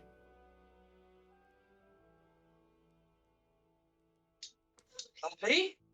Yes! Fucking Fluffy! What a name! Do you like the name Fluffy for starters? I sound like a weakling. But that's How about Spiky? more- How about we keep it Fluffy to disguise you from attacking anyone? Oh, I like that. And soon enough, Fluffy comes tottering out of your tent and sits in front of you and Bray. And for the first time, speaks out loud. And says, Bray, you're both here. It's Stormbreaker, Destroyer of Gods. Nice to meet you. Lovely. I'm Fluffy, Destroyer of Carrot. cabbages. And fingers, apparently. Only if they're nice. But yes. Hello. Well, could you always talk Fluffy? Well, I could, but I never really. I wanted to sort of speak to you first. You could at least warn the others, because I'll be honest, they're a bit fearsome. Well, I mean, just talking like that scared Bray. I mean, I don't know why I felt like you were going to talk to me at some point. Maybe just the way that magic works. I was going to try and find a way to talk to you. Well, here I am. Ta-da! Do you want to know a secret? Yeah. I'm actually not a hare. Fluffy, what are you? A rabbit. They sold you as a hare, though. I know. They missold me. To be honest, he seemed like an idiot, the one selling me. I don't think he really knew. Yes, definitely. You want to know another secret? Yeah, please, Fluffy, please. You may die soon. I'm joking, William, sorry. I couldn't help it. Sorry. It's not too late for rabbit stew, you know. No, William, No, tell him no. No, he's my... put my arms out for him to jump up into my arms. Yeah, he jumps up quite comfortably, kind of snuggles into your arms. Says, William. Oh, Fluffy, this is going to be interesting to explain to the others. So, can we go... Fluffy, do you like your bed? Oh, it's fine. To be honest, I was used to sleeping just outside, so having a bit of a bed is lovely. Okay. Maybe we can start reading this book together and you can tell me if it's true or not. I can get pull out and we can cross bits out, because you don't eat flesh, really, do you? Well, on occasion, but I can't read. You said read the book together. I can't really read. Right, I know I can speak, William, but I am still a fucking rabbit. So, in other words, you and Lorenn are going to get along great. Is she a rabbit? No, she can't read, but she's also very aggressive. Oh, I can be aggressive. You William, can I can- make friends with Lorenn? Well, maybe I could teach you to read, like I'm teaching Lorenn. We could see which one of you can pick up reading first. Sorry, but do I have to remind... Coin flip. Is he thick? Sorry, I'm a rabbit. You're trying to teach a rabbit to read, William. Get some sense. I never He's- thought I could teach a rabbit to talk, but You didn't, I don't can do know. it myself. Exactly. You're a rabbit that can talk. Trust me, that is a very unique thing. And at this point, you can tell Fluffy is he is so exasperated right now. It's like, Right, William. Bray. William, please put me down. Oh, but you're my pet. I like cuddling up Please with let me go back to bed. I've had enough. Tell you what, William, why don't you head back to rest? If you want to wake up one of the others, you can. No. I'm happy to stay. Nah, you with need to get you, some 'cause rest. I think you need to get some rest. William. You're saying that I'm the one that needs to get rest, yet I heard your watch ticking days before you did? You heard it too. Mm-hmm. I heard it Fluffy, before before you you did. go, Fluffy, can you hear this too? And he kind of puts his ear. And he kind of says, "Would you mind lifting my ear so I can hear?" Of course, yeah. Oh, oh, bloody yes, I can hear that. Well, Fluffy, this never works. I mean, this is the first time it started ticking. It goes tick, tick, tick. Someone Hey! said that's the only ticks that you find. That's fine. Mm-hmm. Fluffy, why don't you go to bed? Please. Anyway, but bye, Bray. He doesn't wave. Well, I'm a fucking wave. It's a rabbit. Bye, Bray. Bye, Nice, William. Fluffy. And Fluffy makes the way back into the lodge, kind of nudges it open with his nose, makes his way back Oh to William's room. God, I've got a talking rabbit. Fun. You got familiar. I was so excited to see which of you picked up that because it was always going to talk. Yeah. So yes, you picked up a sarcastic talking rabbit. So yes, are you guys doing anything else for your watch, or are you kind of seeing it through till the morning? Just quickly, and I'm going to open the watch. Bray, you're good with like navigation, and Mm-hmm. I don't understand. Like, obviously, and I show him the compass is still spinning. I go, this side's not working, but watch this, and he puts the watch where it's going. It's like that tick and then back, tick and then back, and I move it so it's like rather than 12 o'clock, it's 3 o'clock, but it's still going tick back. Tick back, is that correct? Yeah, it'll always tick back. It'll always tick back to north. At least where you are currently, it will tick back to north. This isn't normal for a watch. I know that, but do you know where that's kind of pointing? If I had a rough guess, I'll make a survival check. Yeah. 14. Okay, so with it just pointing north, it's incredibly tricky for you to sort of pinpoint where. All I it's really wanted specific- was the generic, like, it is just north. It's just north. Yeah. The most you probably could say is like, you know that the sort of more northerly region above here is the Danheim shores. Yeah. But beyond that, you wouldn't really have much to give, I'm afraid, just because of the vagueness of its north. Yeah. But yeah, it just looks like it's basically just pointing north. I mean, I can have a look through the map and the atlas, see if there's anything that might draw like a magnetic force there, but otherwise it's clockwork's not really my thing. If I didn't make my arm, someone else made it.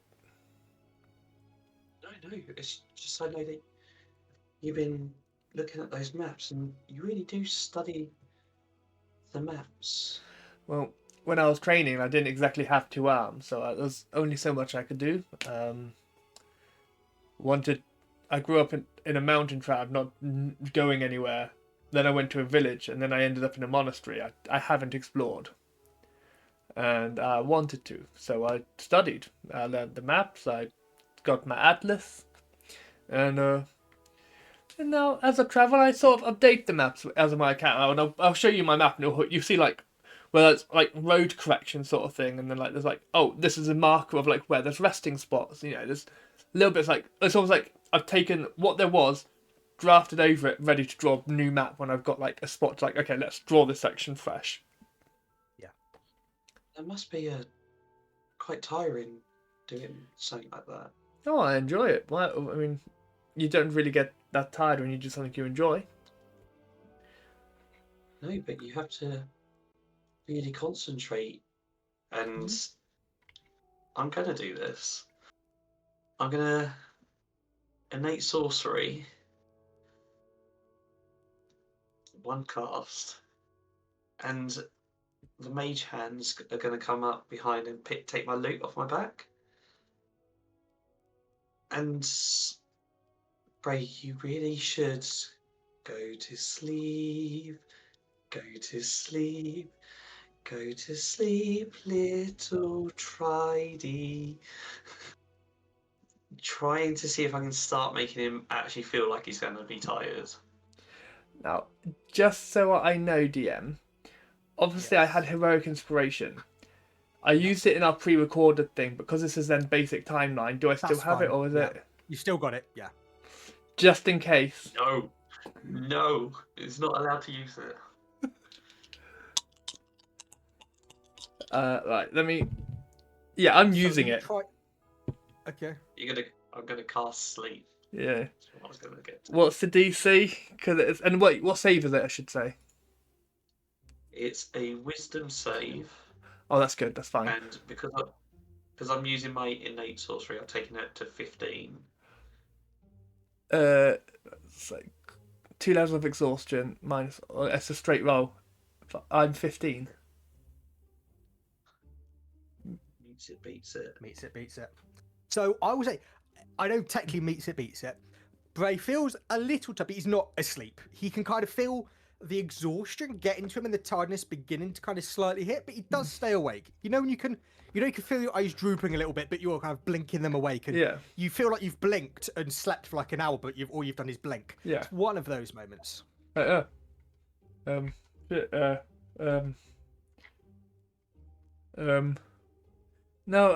it's fine. Like, trust me, just little spark of magic will get me going. It's fine. Just trust me, William. Just you need the rest more than I do. You're probably right. So as I walk, yeah. I'm gonna stand up and start walking over towards Cassie's. Like, looks like I'm walking towards where Cass is sleeping. I'm going to use one of my Mesa Magics of Subtle Spell. I can cast a spell using this, and I don't have to use any S or V components. Okay. I'm going to try it again, just behind me, just sleep. Just to ensure he's like getting a good night's sleep, essentially. There's 2 reasons for this. Okay. So I rolled a 2. yeah. Yes. So do I hear you just kind of hit the floor and sleep? I don't know how. No, it's changed in 2024, so I don't know actually how it. Yeah. Because I think it renders a person unconscious. Magical slumber. Yeah, unconscious. If it fails, yeah, you got a second save. If you fail a second save, you become unconscious. It's 15 still, isn't it? Yeah. I rolled a 7. So Bray is conked out in the woods. Yeah. I'm gonna quickly. I turn around and see that he's actually asleep, and I'm gonna run in to see Fluffy and go, Fluffy, are you still awake? You say the cutest little.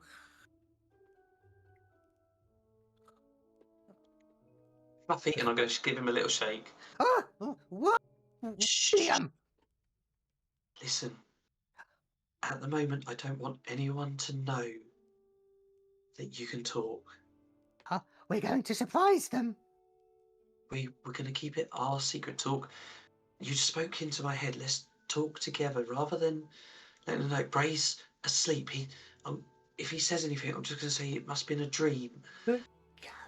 Oh, okay. But you said I could be friends with Lorenn. You will, but don't talk to her until And the right Kas time. has that lovely lady squirrel. Yeah, which again, we are going to make you friends with. Me and her could be great friends, William. You could, but for right now, can we keep this our little secret? Okay, Please. for today. No, until we can work out when the right time is.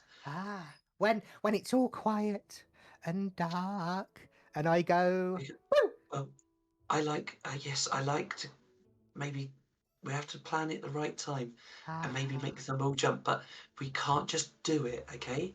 Our secret. What am I doing? This is a rabbit. I can't do this. Yeah, Fluffy's like, okay. Well, William, I'm going back to sleep. You should too. Okay, yeah, I will. I'm just going to get the others up so they can do their watch. Okay. So as William goes to this party and gets whoever up for their watch, we're going to sort of slightly time jump just to the start of the next morning as you get ready to leave. Bray's obviously kind of quite groggy, waking up from this sort of unconscious forced sleep. And as we get ready to kind of do the sort of 2-3 hour journey to Zaespurr, it's not far away. We will take our usual sort of 5-minute break. Thank you so much for everyone watching so far. If you're in the Discord, please check out the memes Day has put in. I have been chuckling away to myself over these, and I'm sure you will too.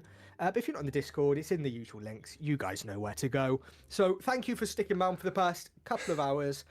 We've probably got, I'd say, about an hour and a quarter, hour and a half left. So I look forward to seeing you all in about 5 or 10 minutes. Cheers, everybody.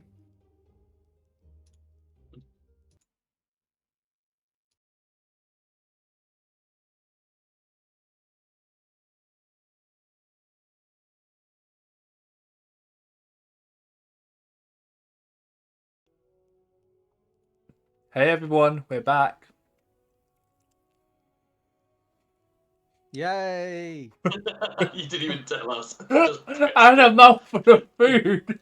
We still. No. Hey everybody, you are seeing so much behind the curtain tonight. Welcome back to Questing Through Elystra, episode 9. Hope you are all doing well. Day, loving the memes. It's definitely given us all a good chuckle throughout the break. So, when we last left the party, you were waking up to look to head to Zaespurr to reach your final your final destination for this at least part of your journey with Chris and Zach. So, what, if anything, are the four of you wanting to do prior to your last sort of 2 to 3 hours travel to arrive at Zaespurr before lunchtime? When I say Bray is waking up with a startle, it is like if someone's broken into your house, loud bang, like up, like raring to attack, like full adrenaline rush. Yep. And he's running around, like, making sure everyone's accounted for, and then like blatantly, like aggressively on stance. Okay. Kas, how's Kas getting up? Is he doing anything, or is he just getting ready as he normally does for his day of travel? Yeah, just kind of waking up, wondering why Bray's kind of jumped up full of energy and looks somewhat bewildered by the whole getting up situation.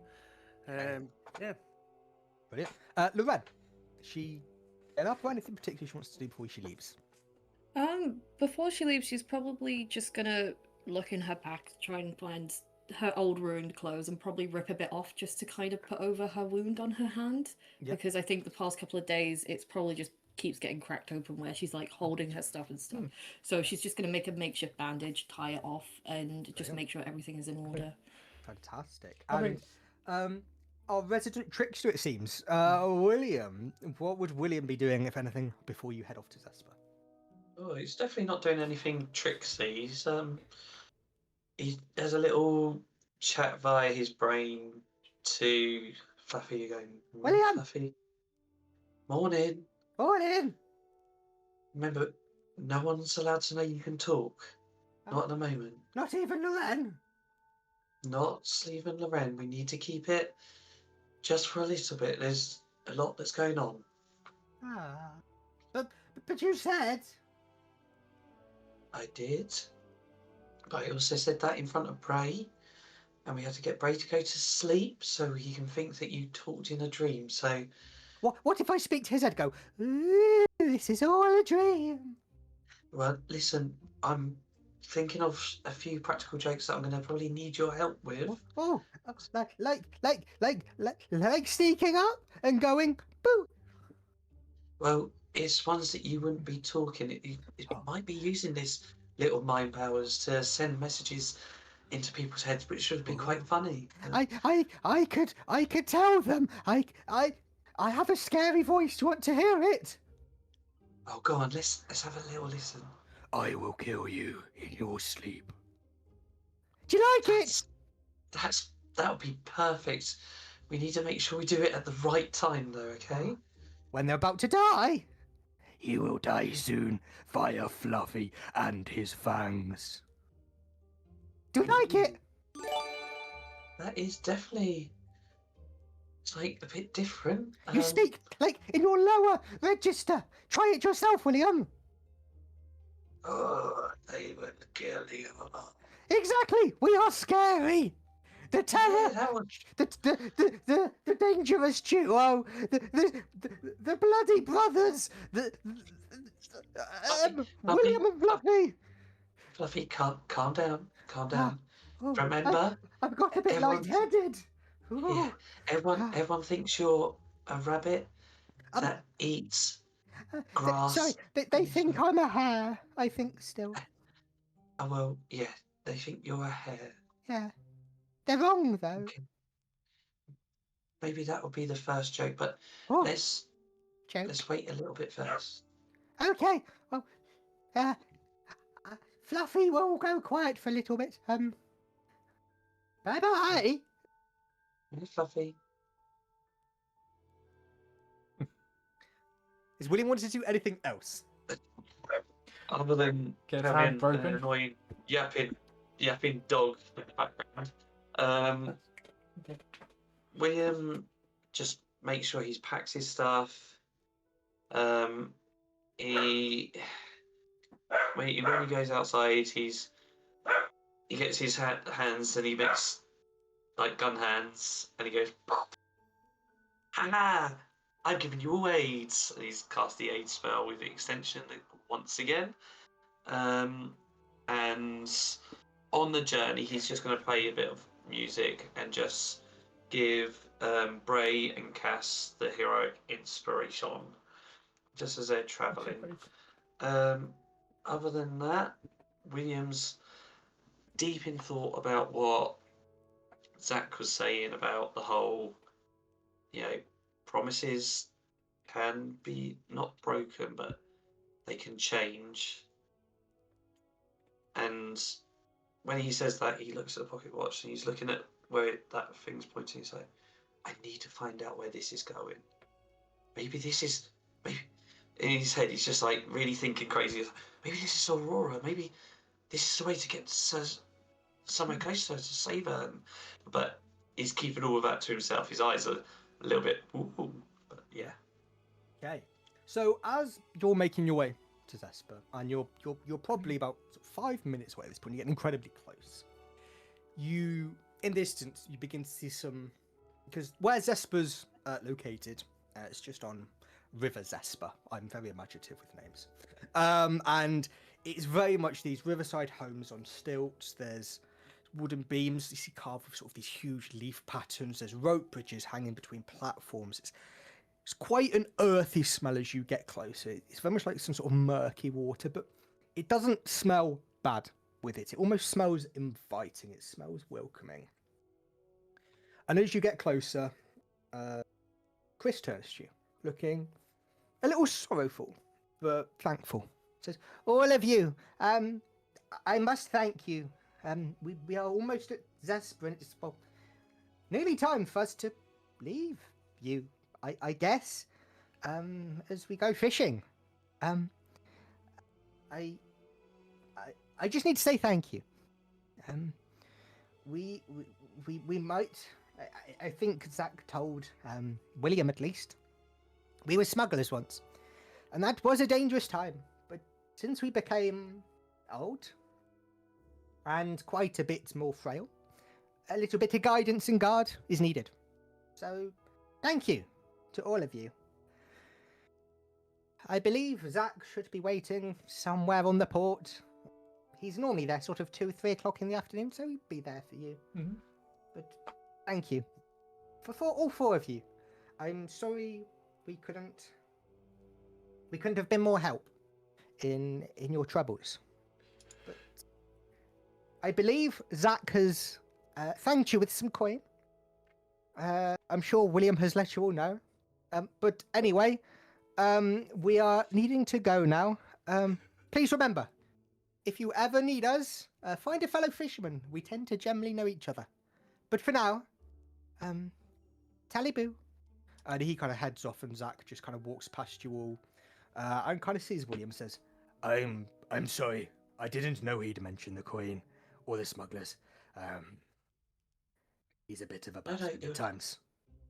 It was something I was going to tell them when they were going to start looking for jobs. I was going to say that actually I've got this money on me. Oh, I was well. going to try and use it as Okay. a trick. Well, have fun. Go meet Jack. Simply say the phrase "tally boo." We all laugh because it's what Chris tends to say. But he will know it's you if you say the phrase "tally boo."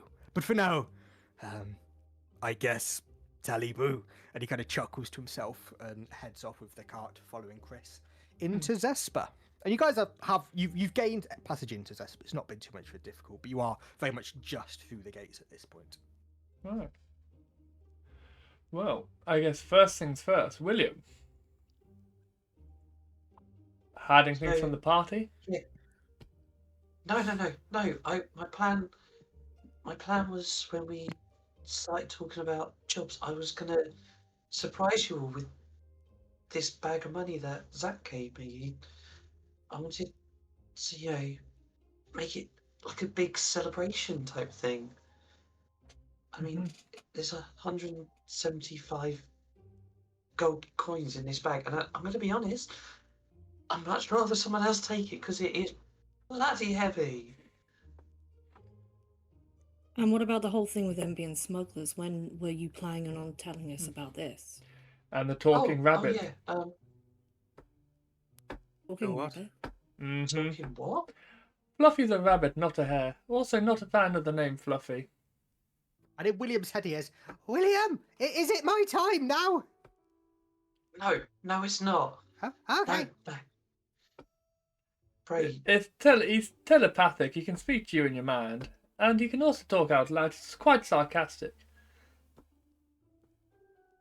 Bray, you were really tired last night. Are you really sure?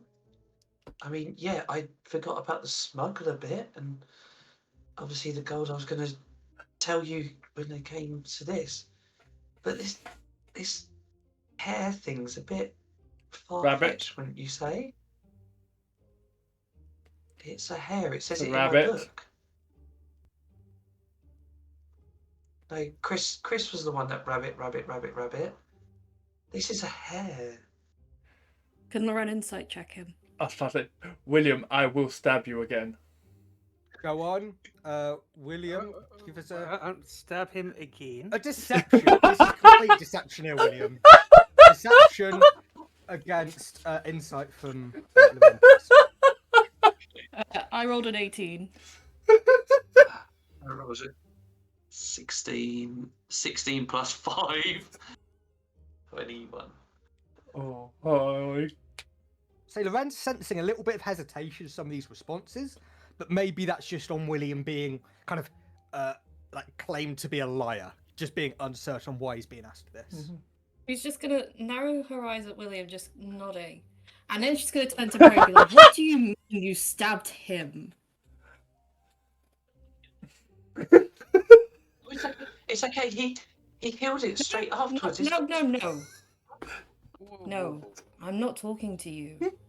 I'm talking to him. Bray? For a moment, I'm being gaslit by someone that I've just had a very intimate conversation with. And you can deal with that later. This isn't the topic we're talking about now. Do not go try changing it. He had it coming, to be fair. Explain. Well, given the fact that he told me about the spell that he wants to use to be able to, or he has used, I should say, to heal you, that sacrifices and almost kills himself to keep people alive. I wanted to give him a gentle reminder.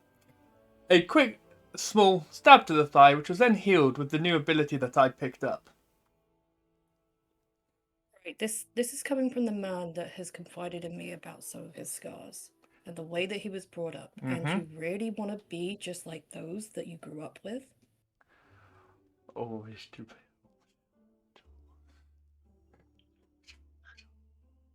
Oh. Don't kill me in real life. What's wrong? Cat got your tongue? You broken him. Broken Dudley. No, it's there's a difference between how I was brought up. How I was brought up was to be used, punished, beaten, and then betrayed. I was not in any way punished to be taught a lesson. Full sub-story. Still assault. Mm-hmm. And right now, the same person We've is all got gaslighting. sub-stories. Yeah, and we'll deal with that. Separate issue. Right now, you have just told me, told all of us that you stabbed him. Yeah, in the thigh. Over something as petty as trying to teach him a lesson. Mm-hmm. You of all people should know that that does not work. You'd be surprised. That's fine. When you Keep learn. hiding it with sarcasm. I'm not being sarcastic about this right now. A lot of the punishment I had, I'm not even call it punishment, a lot of the abuse and torture I went through as a child was not to teach me a lesson. The training I received in the monastery left me with scars and marks, and those are some things I've learned from. There is a difference between the two of them. And right now, what we have is a greenhorn with no real-life experience who's obtained a level of magic that he does not understand. He's using it in a way that is quite literally killing him. And needs to learn a lesson about it. And not only, it's not just learning a lesson about it. It's learning about not having to sacrifice himself for it. It's a lesson to learn. You can rely on others as well. There's a reason that I healed him instead of. Well, to be fair, I needed to show him. I couldn't just wait for him to, just amble into something and hurt himself. It was kind of proving a point that I can actually heal now. It made sense to me. Shut up. Dudley is rambling because he's feeling very uncomfortable and he does not like the fact that he's being compared to abusive father trauma issues coming up in real life. And then being gaslit. Dudley is flustered. In this moment, Lorenn's just going to take a step closer. She's just going to place her hand on his shoulder and just go, talk yourself out of this however you feel like. Do what you need to do to wake up tomorrow and feel less guilty about it. Oh, there's no guilt. Do what you need to do to feel less guilty about it. But the next time you try to teach someone a lesson, and I hear that you use a weapon. Sorry, cats are distracting. The next time you use a weapon, I will not hold back. That is a promise. She's just going to slap his shoulder, turn to William and be like, next time, do not go with him on your own.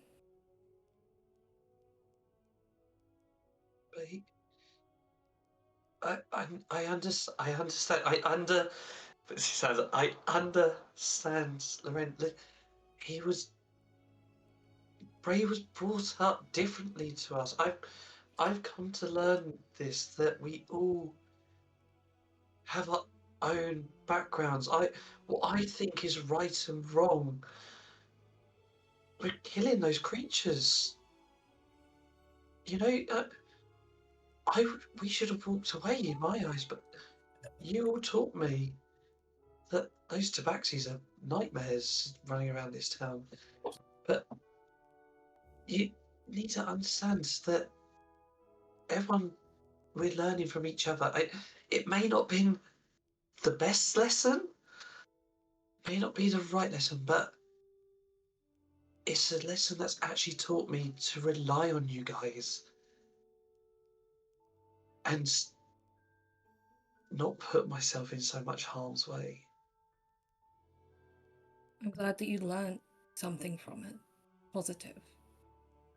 But one of the things you mentioned is how we're all different and we're all learning from each other. If we are to survive this, if we are going to find Aurora and find out what the fuck is happening with these gods, we have to work as a team. She stares at Bray. And back to everyone else. I was left alone in my defense. Which means when we find something hard to overcome, we do it together. The next time this happens, if we are unhappy with something, we talk to it as a team. Otherwise, shit like this happens, and next time it might be worse. Right now, it was a dagger to wherever you decided to stab him. It was just a thigh. Outside the danger triangle, I'm not an idiot. And William, no more secrets. Or gaslighting.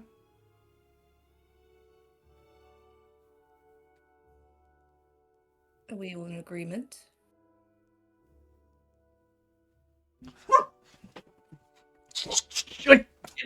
In my head, I go, Fluffy, now's the time when you jump up in the air and say boo.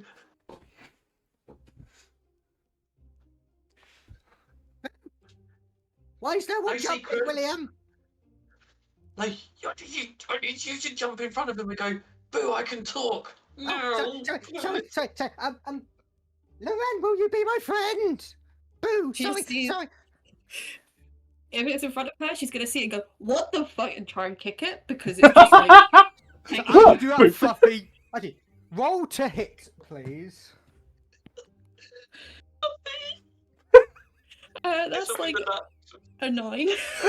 Okay, I got it. Yeah, Fluffy does dodge out the way. Can I use my heroic inspiration to force her to re-roll that and take the higher one? If you want. Yeah, I will. Yeah, go on, you can try. Go, do it. Oh, that was a 4. Yeah, Fluffy dodges and goes, why the... Lorenn, I want to be friends, not a football. Just stares at it like. So you lied about this as well? Mm-hmm. No, Lorenn, In all this- fairness to William, this is a recent development. Not for me, but for him. I found out last night, and do you remember saying about playing practical jokes? I thought this would be the brilliant one to keep having Fluffy talk to Bray inside his head. We really need to teach you how to do a practical joke. There's practical joke and then there's adding to trauma. Like, come on. I pull out a dagger. William, they want more jokes. No, not right now. I'll tell you Oh. what, we're going to be on the boat soon. We'll save it and we'll do a comedy sketch, okay? Ah. Okay. So, what are we all doing? We're all kind of standing here getting angry at each other. Right. Yeah, Fluffy, jump up here. Let me carry you. We're going to go find this fisherman Jack, I believe. Ah, okay. Can I ride in the backpack? It's a bit easier. Yeah, of course. Well, let me get you more room, and I'm going to get the bag of gold and put it down and go, it's 175.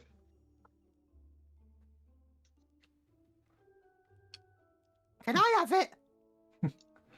No. Ah, No. oh.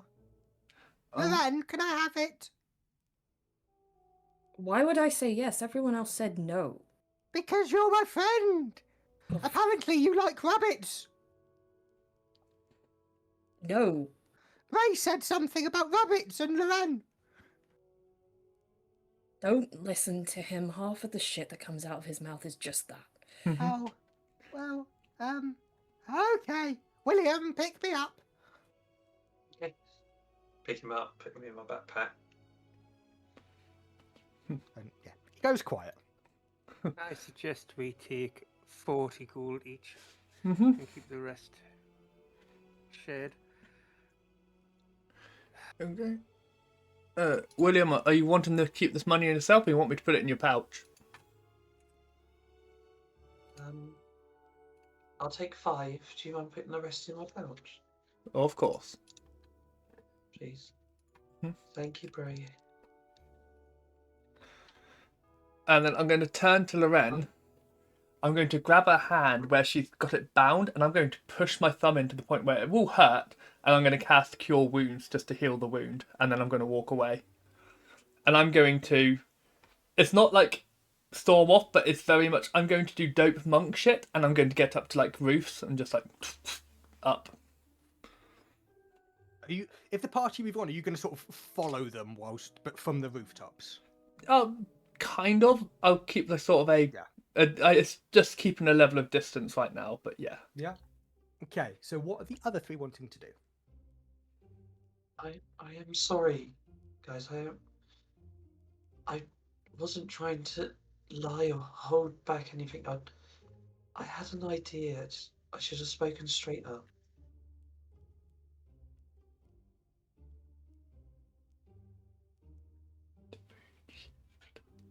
This is one of the reasons I usually prefer to work alone.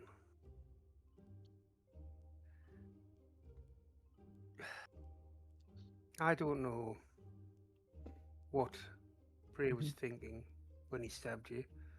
That makes no sense to me. But equally, hiding things, William? You found something out that the group should have known about when you didn't say anything. Which bit are we talking about? Fluffy or the smugglers? Fluffy, smugglers, payment. Yeah. No, you're Lorenn Kas right. is upset. It's like when her dad's angry with you.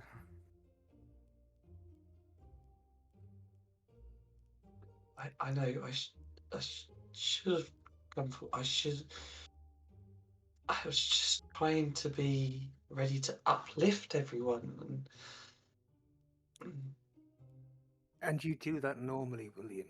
There's no need to try and find ways to do it. Just be yourself. And as for lessons learned in that fight, when you helped Lorenn with your magic, a magic that I don't think you've used before, I saw how close to death you came. If that's not a lesson in itself, I don't know what is. Experience is what builds us, is what makes us stronger. Of course. And let's be honest, I'm the one with definitely the least experience here. I'm sorry.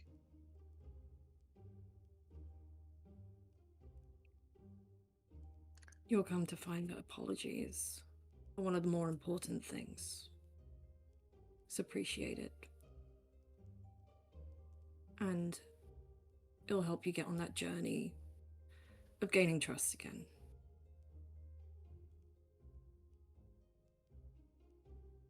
William just he nods, but he's kind of nodding, looking at the floor. He looks up and he tries to see where Bray is. He's not sure. I'm not sure if he does see him or not. He's there. You see there's a seagull fall to the floor, like spiraling with a dagger in it. He's just like popped one out the air. Right, shall we head to the docks?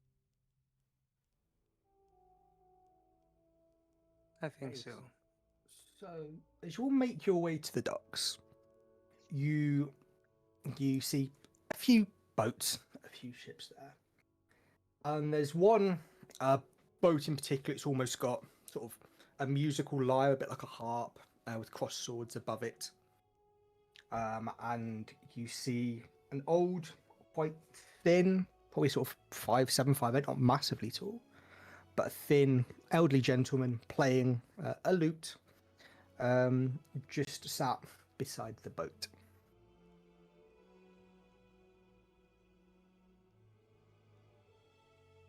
Did we get a rough description of what this guy looked like? No, Say to him. but you got told he was a musician in his past life.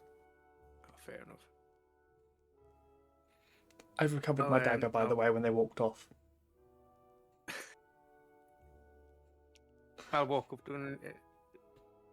Jack? Oh, lovely to meet your acquaintance. Yes, what is your name?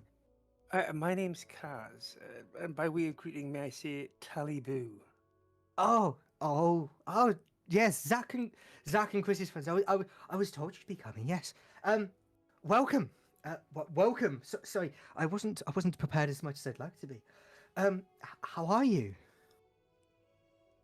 We've had an interesting morning, but we're looking to continue our journey with your good self.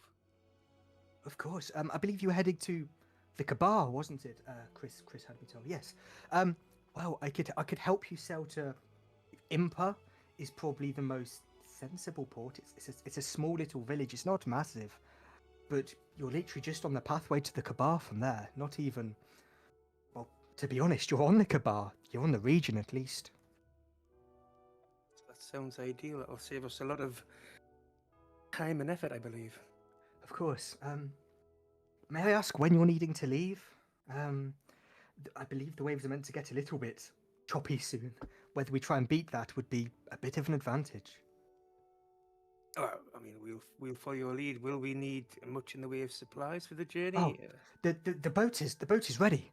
The boat is absolutely fine. I've spent many years looking after this ship.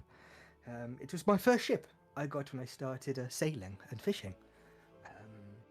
It has sort of nothing exciting, at least in the mundane sense, but it does have a few dried meats. It has a few. She has a few tricks up her sleeve, shall I say?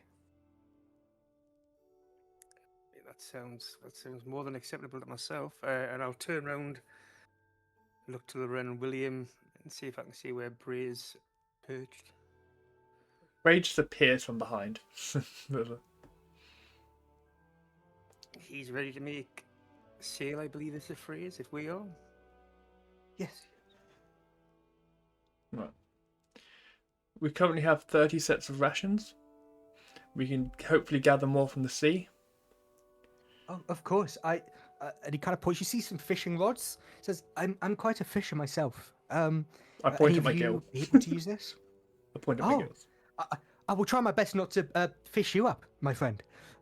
But no, I'm sure it'd be absolutely fine, all of us.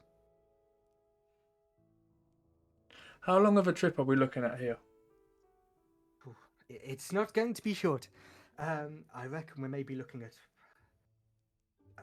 maybe a couple of weeks.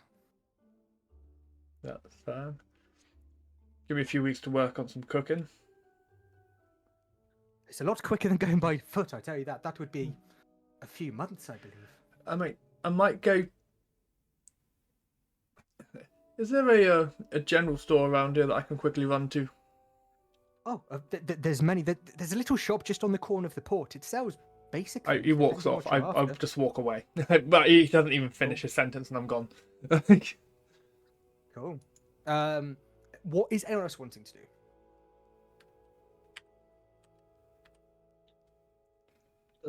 Lorenn, Yeah. William's still looking down, pretty much at your feet. I want to be helpful. What can I do? Just like Kas said, just be yourself. I know that you feel like you need to do more. Sometimes less is more. Be there for us, we'll be there for you. Doesn't matter what you've done or what you've hidden. I told you at the start of this, I am there to protect you. It's what I'm built for. It's what I've been made to be. That still stands regardless of what happens. But I need you to be smart about it. Don't go putting yourself in unnecessary danger. That is all I ask. Okay.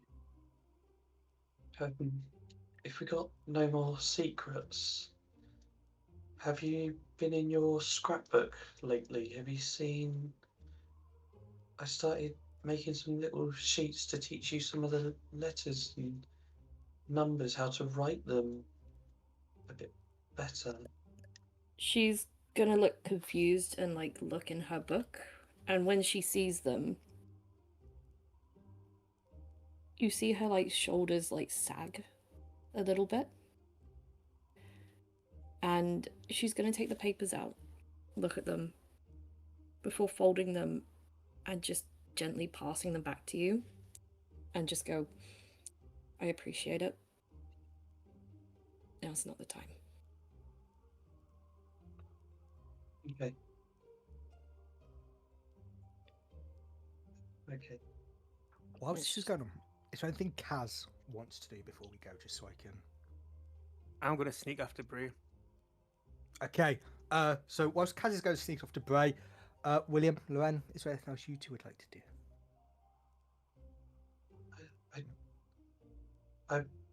I'm gonna do better. I felt really low since we've lost Aurora, and I made a promise to her to keep her safe, and she was going to keep me safe, and I wasn't able to do that. And I don't know, maybe that's just playing on my mind a bit too much, and that's why I'm trying to overreact. I don't know. There's plenty of excuses, no real reason. But one thing I need you to know is I've never been on the sea. I've never been on a boat. Hell, I think I can swim. I used to jump in the lake and be able to get back out, but... I mean, it's going to be a new experience for both of us in that sense. I have never been on one either. I have literally just been training since I was a kid. That is it. So, if you're just going to be sick, I'd suggest just do it over the edge. Everything else we'll find out about as it goes. Okay, and I don't want you to be mad at Bray. I know that's easy said than done right now, but Bray. He was brought up his way. He only knows his way by what we talk about, and I know this is going to make you mad me saying this, but I'm actually quite glad he stabbed me and showed me he could heal me, because it's given me a scar just like him, and he is strong, he is smart, he is brave, and even just being a little bit like him actually makes me feel stronger and braver.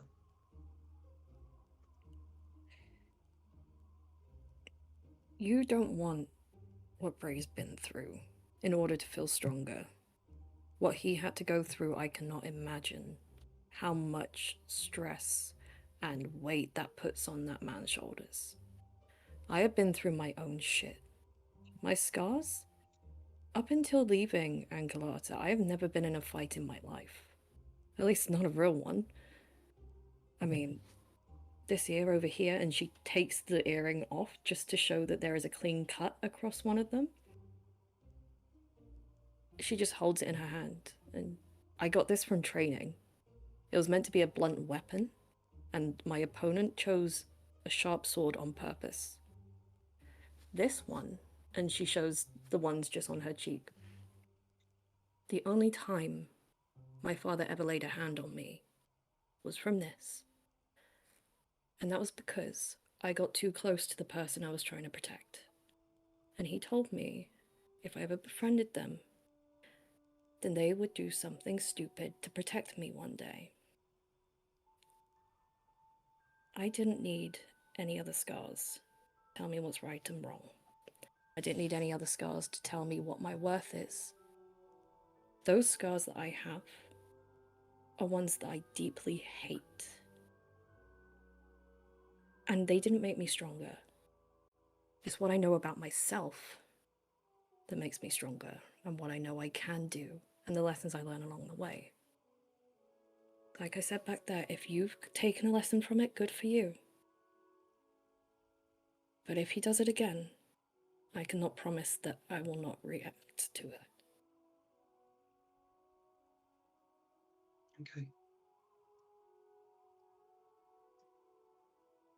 Okay. Is that you too? Okay. Yeah, that's it. Okay, so after this, you guys, Jack's probably going to ask you guys just to help with a few kind of little bits on the boat. He wasn't aware to the seriousness of this conversation. He kind of comes over a bit, just oblivious. Well, if you could all give a little hand, I have a few things. Lorenn, we could definitely do with a bit of strength to help. I see your friends have gone away. I'm sure they'll be back soon. But if we could prepare, as soon as they're back, we can set sail. Yep, just point me into whatever you need, and she's just going to stand up, have a stretch, and be like, just tell me. Perfect, thank you. So, yes, whilst that's going on, you're kind of helping Jack set up the boat to sail. Bray and Kas. So Bray gets to this very basic, more like a little hut by the side of the port. There's a few sort of shelves here and there. And there's a Triton serving the desk. Notices Bray. Says, nice to meet you. What can we help you with here? It's a pleasure. I'm after some fresh utensils, just to cook with. Maybe 2 sets. Of course. Actually, these are state of the art. It kind of brings like metal cutlery and utensils. So these are just new in. These will definitely help you. Thank you. I'll take both. I'll take both sets if I can. Of course. 1 gold for the 2. Okay. I'll give him the gold. Pop them in my basically storage. Yeah. And have you got any extra rations or maybe something that might be slightly long last, or like herbs and spices, like something for flavour? Or is that a different stall?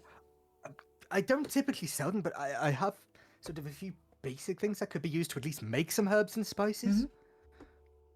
Would that help? Yes, that'll be fine. So Ghosty brings just like some leaves and a few kind of smelling kind of, just a bit of mix of kind of flora. Yeah.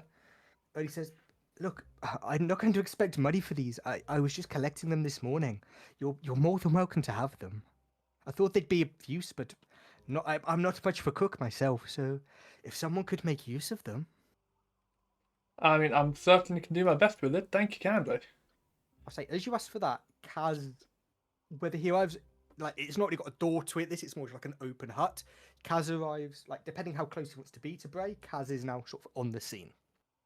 I'll enter the shop area just behind him. I'll just stand waiting for the moment. Hello, Kas. I have decent perception, and that's just stealthing. I'm assuming I can recognise your pitter patter. Yeah, you'd recognise the pitter patter. Not making any secret of the fact I've walked in. Hail. So getting supplies? Just a little something to do while we're off for weeks. It's not like I can just keep making a map of the open ocean. Oh, so you two know each other? Yes, he's a member of the party that I travel with. Oh, well, lovely to meet you. Kaz, was it? Yes, a pleasure. Well, if there's anything you're wanting, I could make a deal for the 2 of you. If there's anything you're needing from the shop. Do you have any waterproof cloaks? Oh, I could definitely have a look. Is there anything else you need? I'd have to go look in the back, but I could have a little bit of a search. Oh, some cold and so. Have you got any gear that's specific for both cold and or hot climates? I could have a search. What specific you needing? Even cloaks or just basic attire? Okay. And I'll describe the size we need for each party member. Obviously, pointing to Bray, myself, and describe Lorenn and William's build and see anything to fit those kinds of sizes. Of course. Well, let me have a look. And he goes back and kind of he sees a big rack of just a mismatch of clothes. He comes and says, right, and he kind of has these sort of 4 waterproof cloaks, and sort of basic set of clothes, sort of similar to what Bray asked for, kind of together. He says, well, the cloaks normally you'd be looking sort of 5 gold each, and the clothes, I guess, maybe 1 gold each. So that would be 24. But That's as your friends of me, why don't we say, including the herbs and spices, the utensils, the cloaks, and the clothes, let's say 20 gold for the lot. It's a saving on all of it. Of course, I'm happy to do that. It's honestly, it's quite nice to meet a fellow traveller, and I'll be honest, I haven't actually met another. Oh, well, if you're travelling on the waves, then there may be some. There won't be many. We are few and far between. But hedge your bets. You may see a few. Who knows? It'd be quite nice to be good to see a culture that might actually accept me a little bit. So, anything I need to know if I do come across any? And she's thinking. He says, "I'm afraid not really. Just be kind, be respectful. Just the usual customs, really. Don't be a dick. Got it. Pretty much. Don't insult them. Yes, we are all of one race, but it doesn't mean we all like each other necessarily. So please be kind, be respectful, and be yourself." I will tip him an extra couple of gold anyway, but I'll grab everything. So basically, so it's like clothes that will do for cold climates, clothes for hot climates, and the waterproof so clothes.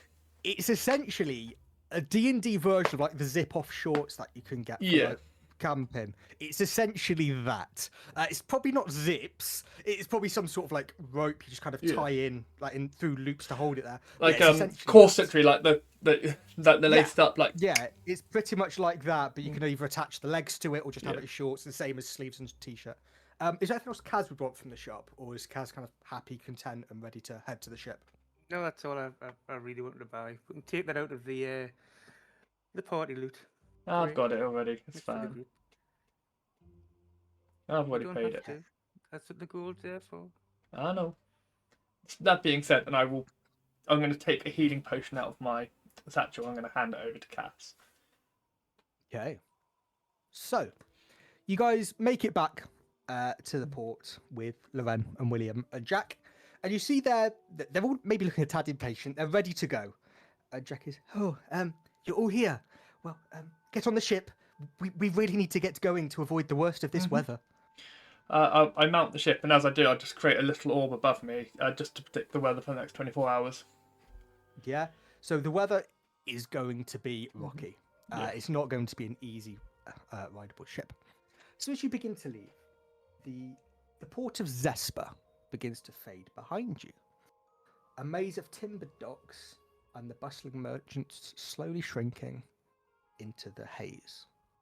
You see gulls wheeling above you. They're crying, they're cawing out. And the boat creaks gently beneath your feet as you kind of settle in and slowly get used to your time aboard the ship. A fisherman Jack comes over to you all wanting to sort of welcome you and give a kind of a few parting words as he's beginning to kind of secure your belongings to the ship. So, when Chris sent word, I knew it would be a good journey. I knew it would be an adventure. I don't quite know how many I've got left in me, but I'm looking forward to it. The boat itself, how do I put this, has a few blessings on her. You see, he kind of taps the polished wood of the side with a grin. Nothing's getting through her hull easily. Ranged attacks, splinters, even the worst of waves won't trouble her much.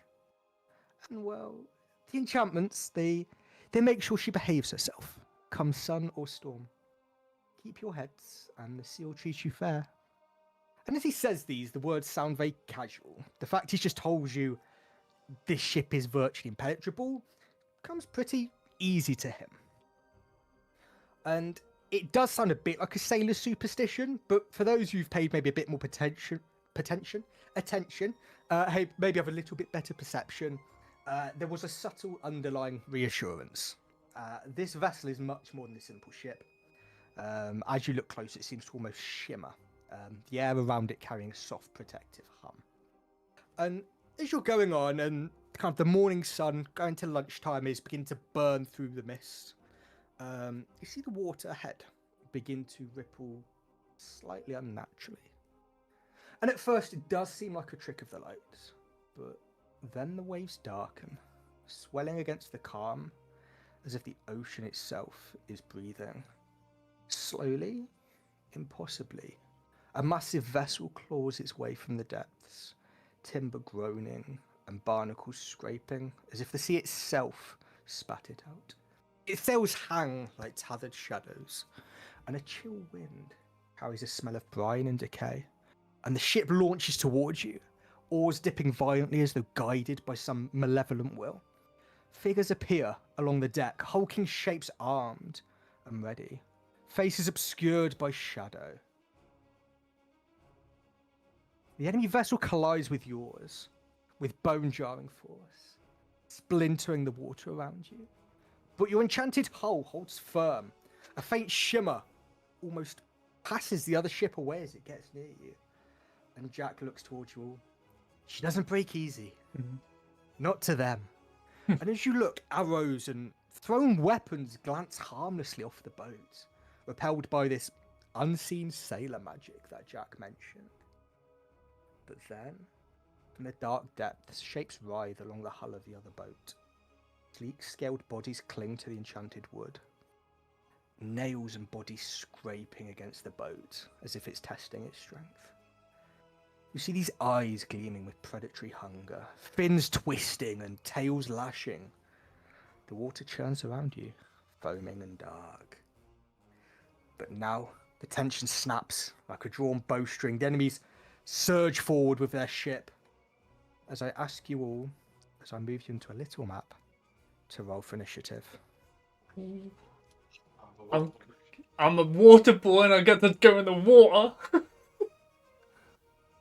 Oh, that was a very cool explaining, Aidan.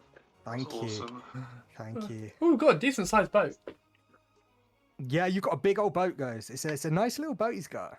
Oh, great, perfect. I can get some space. Okay, so, let's start. Bray, what did you get for initiative?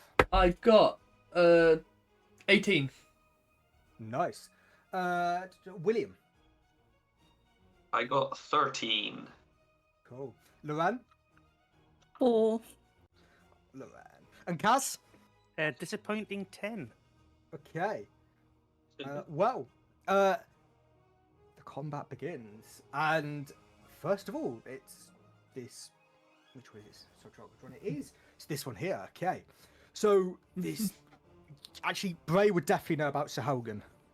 He's 100% know these underwater creatures that are coming from the deep.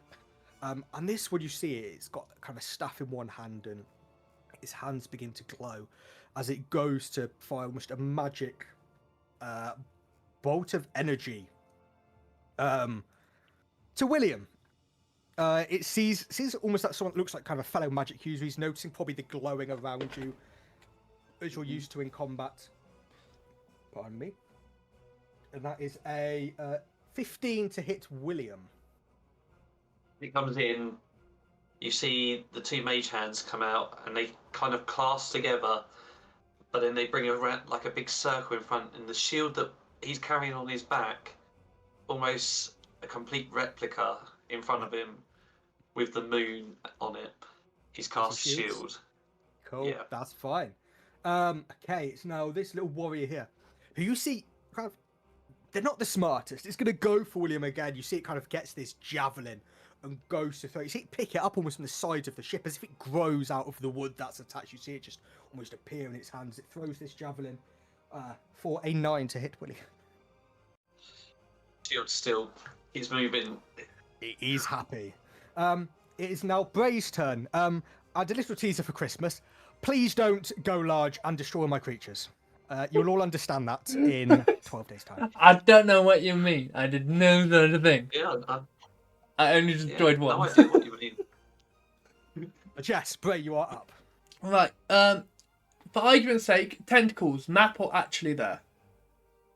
Map. Okay. So, I'm going to... I've got 5, 10, 15, 20, 25, 30, 35...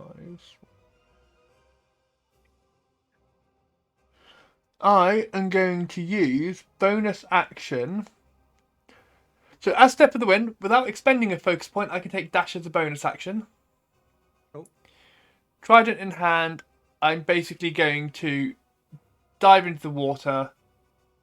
If I don't know if I'm seeing any of them underneath, or basically I want to pop up on their side of the ship, basically. Okay. Yeah. And I get up there, it's going to be dagger in one hand, trident in the other, and I'm literally landing with a skewer for a 16 plus 4 to hit, so 20 to hit. Yeah, that hits. And I'm going to... that's only a 5 points of damage, but it needs to make me a... oh, shit, well, I keep doing that, sorry. The problem of having the map on my thing, I'm not clicked on it and I scroll. And I need it to make me a con save. Cool. Con save is... 17. It passes. And then, with the other hand, my dagger is just going to nick into the side. Cool. And that is a 15 to hit. That does hit. And that will be 8 points of damage as just a jab. And I will chuck an extra d6 of lightning in just so I can get some extra damage off. For an extra 6 points of lightning. And it needs to make another con save. Because I forgot about this last time. Lower DC this time, so it's probably going to pass. 11. Fails. Has a disadvantage on all attack rolls until it's the start of my next turn. Cool. First time that's worked. Ever. I've ever used it Nice. across any campaign. Brilliant. That is my turn. Is that amazing? Okay. It is now that creature's turn. Who is going to try and lash out at you for attacking it. Okay. That's a 9. No. William, you're up. Your mic's muted, hon. Looking at the two that are close together, I believe it's blue and orange. Blue and orange? Yeah. Yeah. They're 60 feet away from me. I'm not moving forwards any further, but I'm going to try and cast Sleep exactly on that area. It's a 5-foot radius sphere. Yes, it'll be on those two, yeah. Yeah. What do you need from me? I need a wisdom saving throw. Okay. That's a 17 and a 15. Both pass it. Damn it. Yeah. Damn it. These things seem a little bit smarter than I thought. And I'm just going to stay exactly where I am. Okay. Kas, you're up. So, given the rolling nature of the ships, I will use my bonus action and plant my feet firmly on deck for steady aim to give Nice. myself advantage. And I'm going to aim for the one, not the one that Bray's engaged with, the next one along to the right, with the orange circle. Yeah. Yeah, so I'm going to take a shot at that one. Advantage. Roll the same anyway. 16 to hit. Yeah, absolutely fine, mate.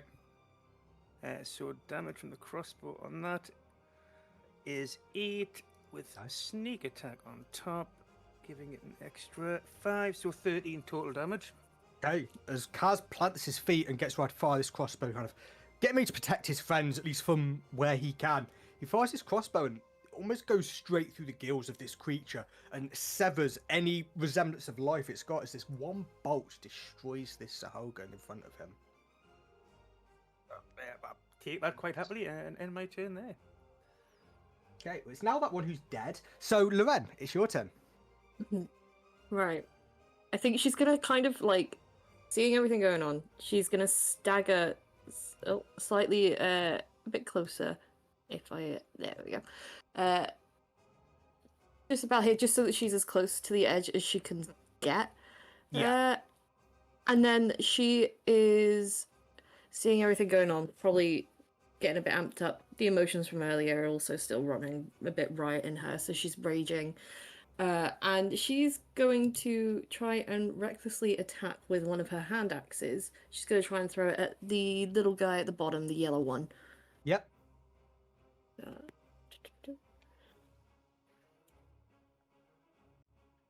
10. The bottom one, that does not hit, I'm afraid.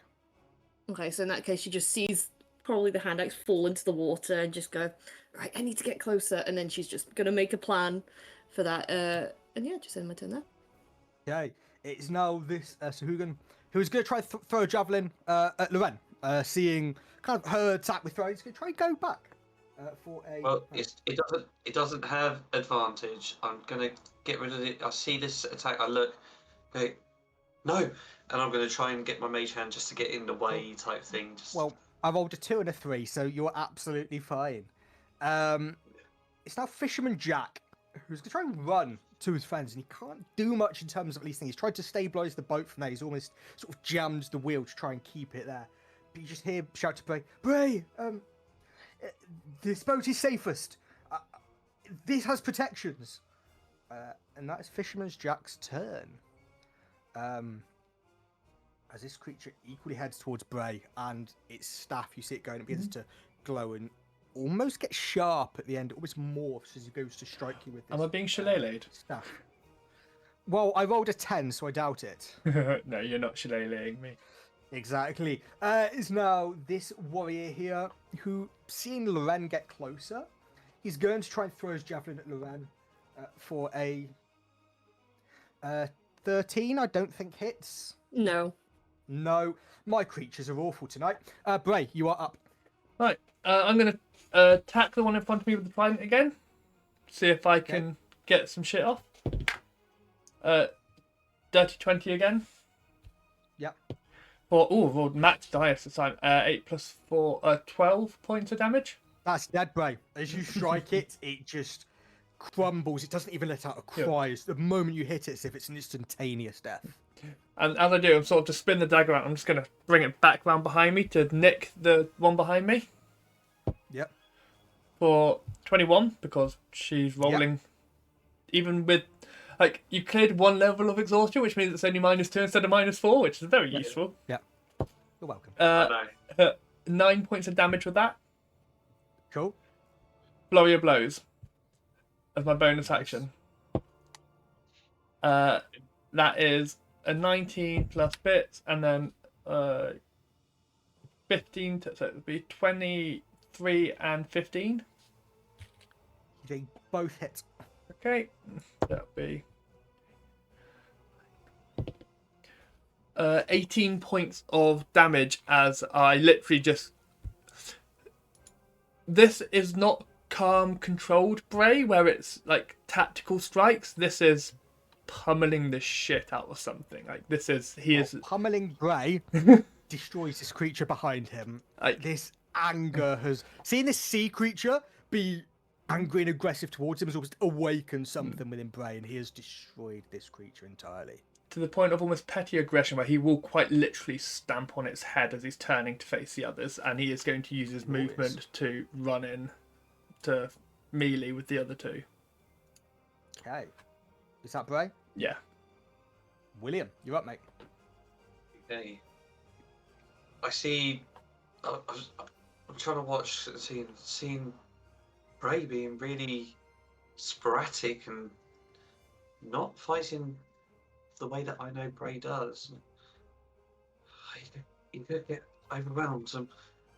I can't let him.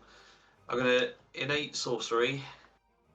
Blue, green, blue, green, blue, green. And he's gonna grab both his mage hands and just throw them out at the two. Actually, I'm gonna move a little bit closer first, like right in front of the captain. So I think then that makes them both in the range that I need. Yes, it does. I need both of them because I'm going to twin this spell to make me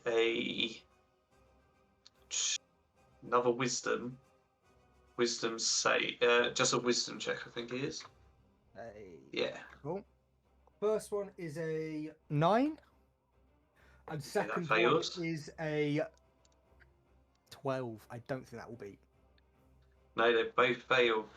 Yeah. I have held whole person. Humanoids that you can see within range.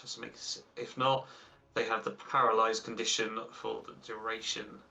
At the end of each of its turn, the target repeats the save. Obviously, ending when they actually do.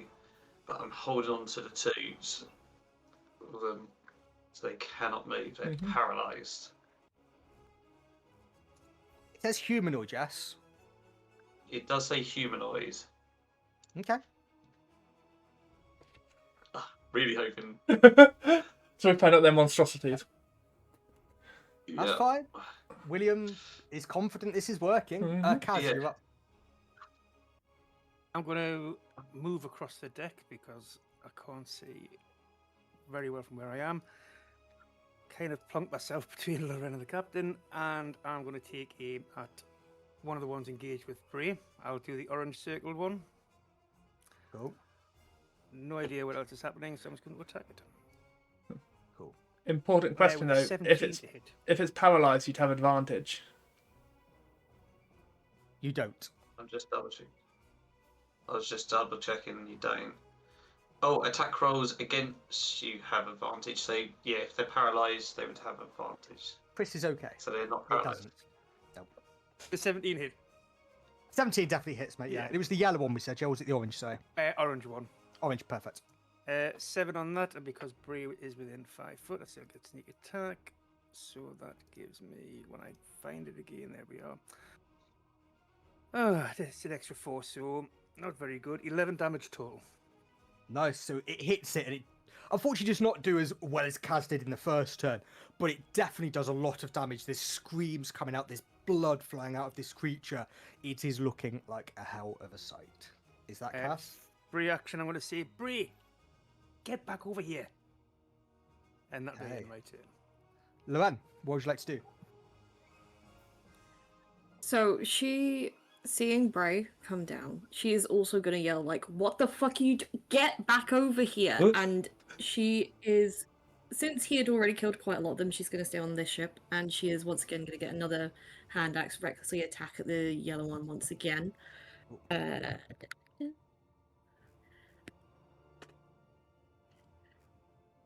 I think that goes straight in the ocean again. That is a 9. Yeah, unfortunately it does. It almost kind of hits one of the cannons in front. It just kind of bounces off.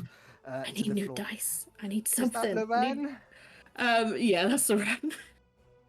Okay, so seeing you lot, this Sahugan's going to try and jump to get in the water, which does give Bray an opportunity attack. So, Bray, do you want to do that first, please? Yeah.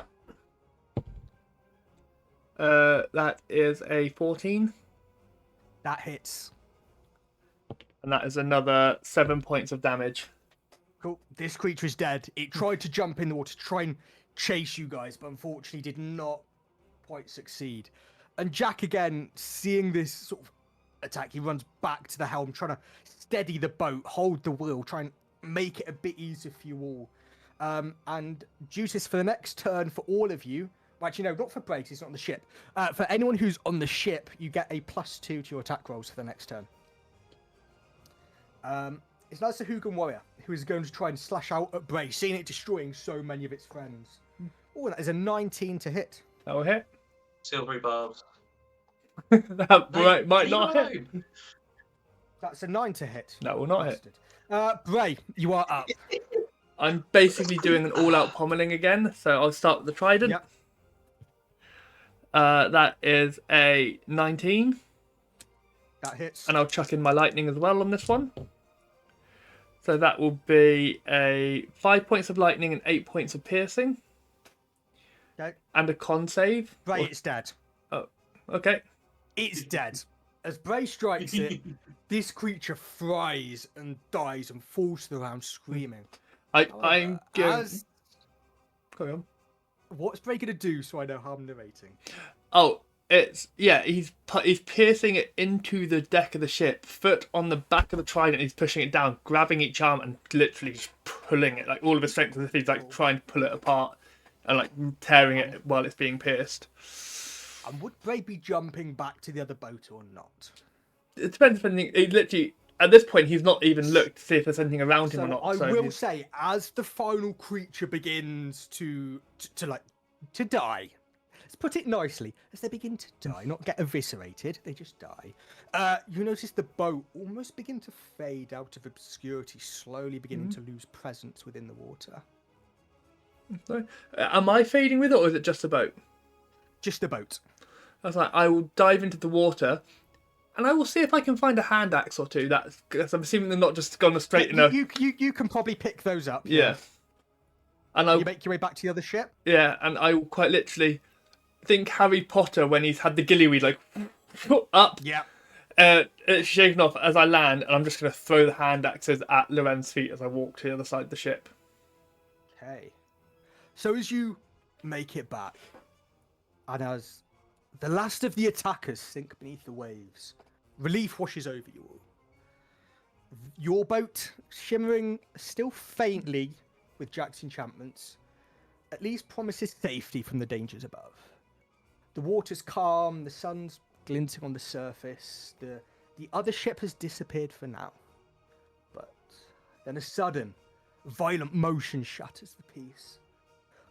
Massive purple tentacles, no longer just on the map, burst from the depths. They coil around all the sides of your boats. You hear the wood groaning. The magic that existed to protect you is groaning and flaring around the hull. Another tentacle wraps around the bow with a deafening crack. You see and you hear the magical protection just be broken as sparks of arcane energy scatter. The boat shudders violently, tilting dangerously as the Kraken begins to drag you downward. Water crashes over the sides, cold and suffocating. Shapes loom in the darkness below, these monstrous forms clinging to hulls, circling, brushing against you. Then slowly, the boat descends into the deep. The sun fades above you to a distant glimmer, and the surface is swallowed by the vast alien presence of the ocean. The world above vanishes, leaving only darkness, water, and the immense terrible presence pulling you into the abyss. The boat creaks under the strain, the enchanted wood still holding, but barely. You cling to the sides of the boat as the sea drags you deeper, as the horrors of the deep wait in silence.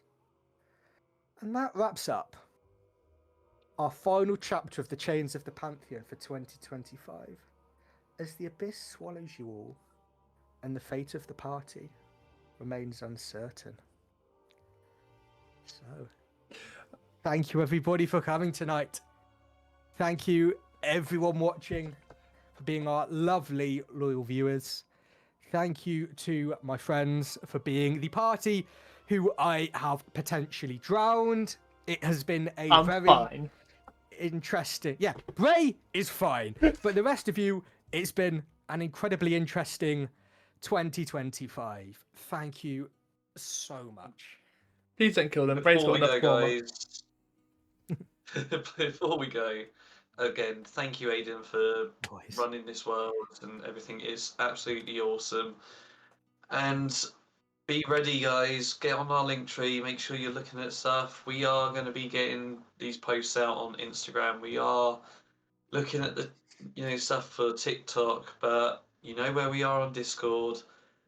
Again, Chris as well. He gets everything up and running on for Wednesdays, so you know where to listen to us if you want to listen to the lovely family feuds that probably a lot of you are going to have on Christmas Day. Probably not as severe as someone getting stabbed in the leg and having a shout at them out, but Who knows? It is Christmas after all. But yeah, Linktree, come find us, come chat to us. Fantastic. Cheers, Luke. So, finally for me, cheers, Chris. Cheers, Dudley. Cheers, League. And cheers, Rexy. It's been a fantastic 9 episodes with 2 one-shots so far. But speaking of those one-shots, we will catch you all on Christmas Eve when our Christmas one-shot, Twas the Night Before Questmas, goes live on YouTube and Spotify. But until then, please, from all of us at the Questing Through Elystra little family, please have a great rest of 2025. And we'll catch you face to face in the new year when we start back on the 2nd of January live on Twitch. Thank you, everyone. Happy Christmas once it arrives. Love from us all. And good night. Cheers, all. Night, everybody. Good night. Bye.